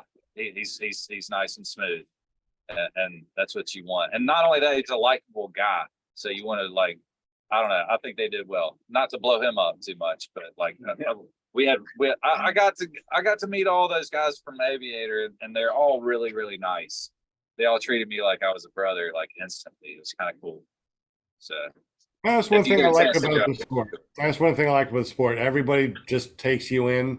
No matter what school you go to, you can go and check out all these different schools. They're all wonderful schools. I agree. I think it's been awesome. How everybody knows everybody. Like I could show up to any school and they're like, "Oh, it's James." Like, hell yeah, it's Charlie Soap. And I love that. I just love this whole sport, this whole thing. So it's probably all the dumb videos I've made, but like, Oh, your channel. You tell them about your channel, your YouTube channel. I got a YouTube channel. It's James Sutherland. I think it's just James Sutherland. But it's got a caricatured face of me on there. So it's not like a picture, it's like a drawn picture of my face. You've got one video on there that's got like a gazillion views. Yeah, I've got 95,000 views on one video, and that was from where my buddy got hurt, and he held this video and he didn't let anybody see it. And I was like, man, if you let me show it to the world, I bet you I can get you trained. And he ended up getting trained by DeFore after I published that video. Sweet. Yeah, that was pretty cool. I think I got the link for it. You got 336 subscribers. That sound right? Yeah. Okay. Yeah, that's about all I got. Which is, I don't know 300. I don't know 330 people. Yeah, I know, right? You got a lot of friends on Facebook. I just got a new Instagram follower. I have gotten a ton of Instagram followers over the last 6 months. I went from like 2 to like 500 Instagram followers. Really? So if you haven't subscribed, check out his channel. Yeah, check my Instagram. It's james.sutherland.100. Is that it? There you go. And that one's got I would say my favorite recent video is the one I did in Salton Sea where I went in the canyons. That's my favorite. It's just music and flying, and it's some of the most beautiful flying I've videoed. Yeah. I don't know. It was awesome. Not only did you video it, you got to experience it firsthand. Oh man, Alex Mateus was out there flying with us, man. Like the best slalom pilot in the world was out there ripping it up with us, like sideways in the canyons. It was awesome. Just one of the guys. Yeah, it was cool, man. Hey, we're going to be back. This isn't goodbye. We're going to be back on Friday night, Sean. We're going to be live from Bad Apples 2023 at 8 p.m. on YouTube. Remember that? Right. Wait, Friday. I'll be doing my show Friday at 8. How can I watch y'all? Oh man, that's right. Oh well, what we're gonna do is I don't know. The ball's in your court, Sean. one of them's gonna have to go. Sorry, Steve. We'll miss you, man. I know, right? I'll miss you guys. Yeah, might just have to stick with the vaping on Friday since we'll be doing the paramotor thing. That's fine. There you That's go. fine. Well, Wait, so I'll be at a I'll- fly-in anyway. Yeah, I'm gonna be at a fly-in. Well, there you go. Well, oh yeah. So are you going to be doing a show, Steve? I don't see how I don't know what kind of internet, if any, is at that airport. Causing all this trouble for nothing then. So 8 o'clock, right? On Yeah. Friday. We'll be Yeah, live from Bad Apples. I'm going to get me a drink, guys. I'll try to we're live still on in for from that. where I'm at. We'll have 2 fly-ins at once. How about that? There you go. We can compare notes. Are we still on for that, Sean? I sure hope so. You better text me the day before to make sure I don't forget. I'm an old grandpa, you know. All right, I'll do that. Well, maybe I'll be at the Butt Fan Dust Off, so maybe I'll join you. I'd Oh love to my have you. gosh. That'd be awesome. 3 fly-ins at once? Whoa. That's like a YouTube first right there. I Well, know, there you- right? It's just there you like go. overload. Gonna break the internet. Yeah. Well, good night, all. Good night. night. Thank We'll you so see much y'all. again, guys. Appreciate y'all. Thanks for having me, man. I really appreciate it. Absolutely, buddy. Thanks, James. It was All great. right. Bye-bye.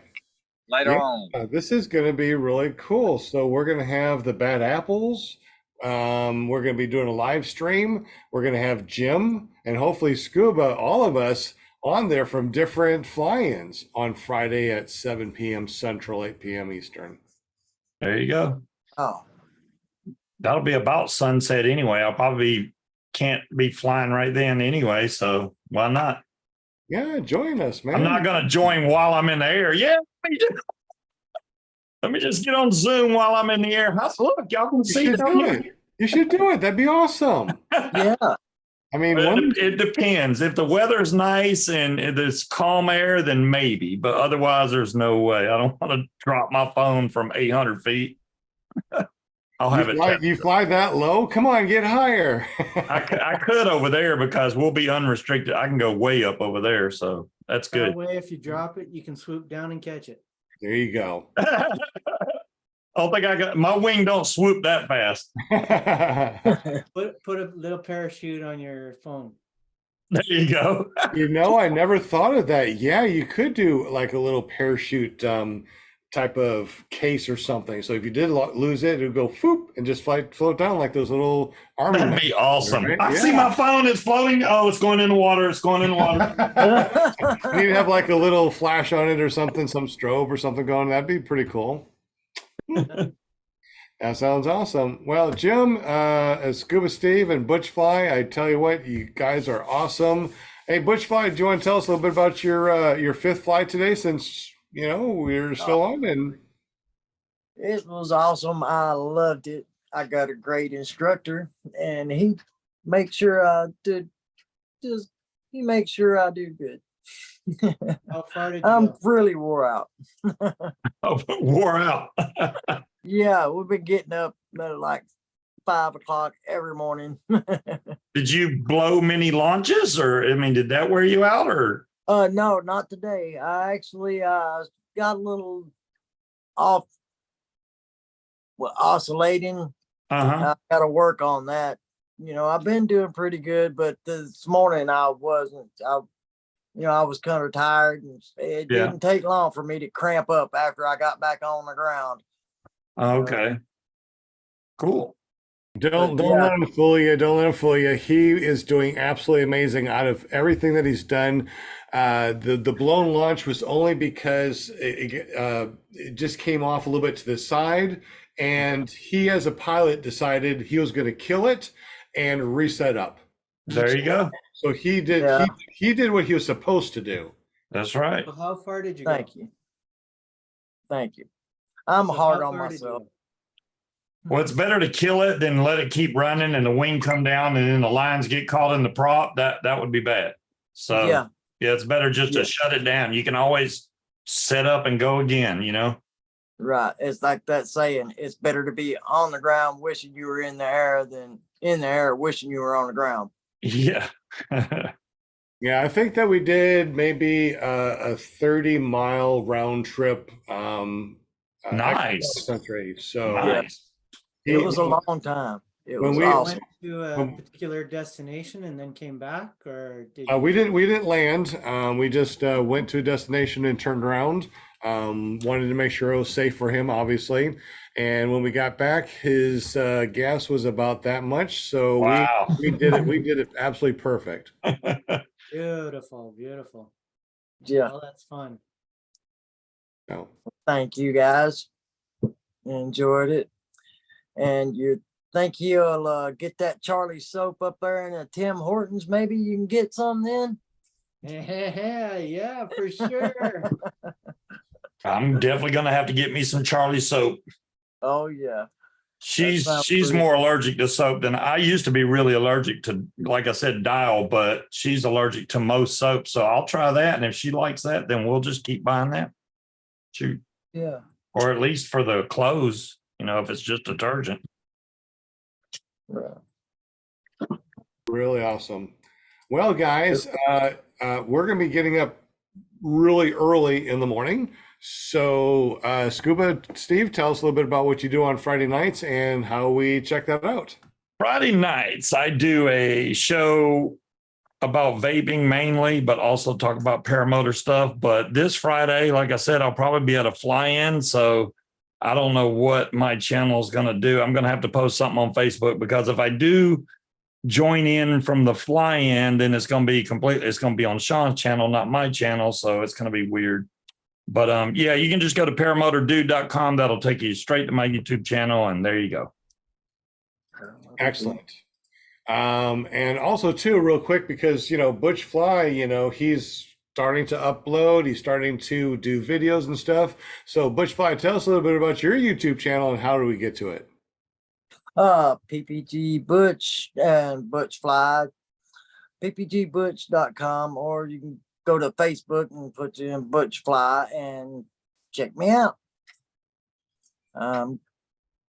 Putting what I can on there. I'm not a real good at the editing, but I'm getting a little bit better. I got a great teacher at that too.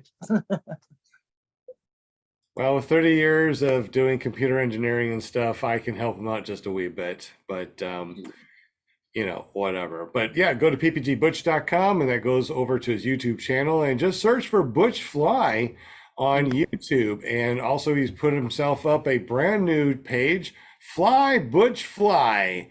And if you find that, he's going to be putting up some really spectacular stuff on that Facebook page. So thank you, Yes. Butch, for doing all the cool stuff that you're doing. And Thank you. we definitely appreciate all the fun stuff that we get to watch on YouTube and Facebook. Also, we got Jim with his maple syrup smelling money. What would you say that you don't like? You don't like, or what was it? Is that what you said? Yeah. Yeah, I So- don't like being told what I know already. Well, Why tell me that I know it? well, I think that you're pretty cool, and I think, your printing and publishing place is pretty good, Tell us a little bit about that and how do we get up with you and your flying shenanigans on YouTube? In case you don't know, you can get a hold of me through carepp.com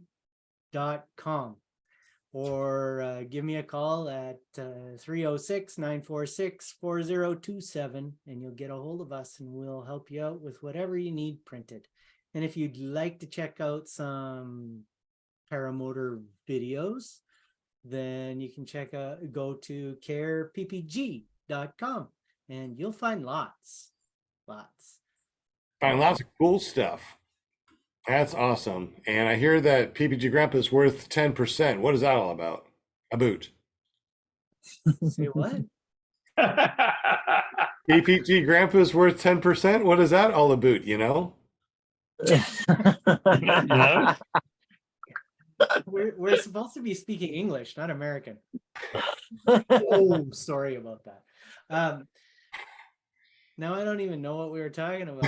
I don't know what Shit, we're gonna do either. you're The worth 10%, man. The 10%. Mention care or mention PPG Grandpa, and you'll get 10% off whatever you order. That is awesome. Man, I tell you what, you guys make me really happy. I love doing this show every Monday night. Jim has really helped us out a lot with the PPG calendar, ppgcalendar.com. Check that out too. You can get your very own calendar. So if you're out at Bad Apples and you got a lot of really awesome pictures, get up with Jim and get your very own Bad Apples calendar made. And you can go there at PPG Calendar, right? Not calendars. Calendar. Calendar. Is it Yes, is it R or ers? it's R-A-R. R. Calendar. R. That reminds me, why are pirates so angry? They just are. R. All right, guys. My name is Sean Simons. You know me as PPG Grandpa out there in the paramotor community. You can find me at ppggrandpa.com or iflyparamotors.com. I'm usually out at my flight school, which is paramotorarkansas.com. And also we got the new nonprofit runintothesky.org, where we help disabled people, disabled veterans learn to fly and possibly get that adaptive paramotor or flying machines if you have some really severe disabilities. So check out runintothesky.org. We definitely appreciate any type of gifts. And we have a, what is it? We finally got this, guys, where we got the Run Into the Sky from Cash App, which is really cool. So if you want to donate to Run Into the Sky, you can do that through Cash App.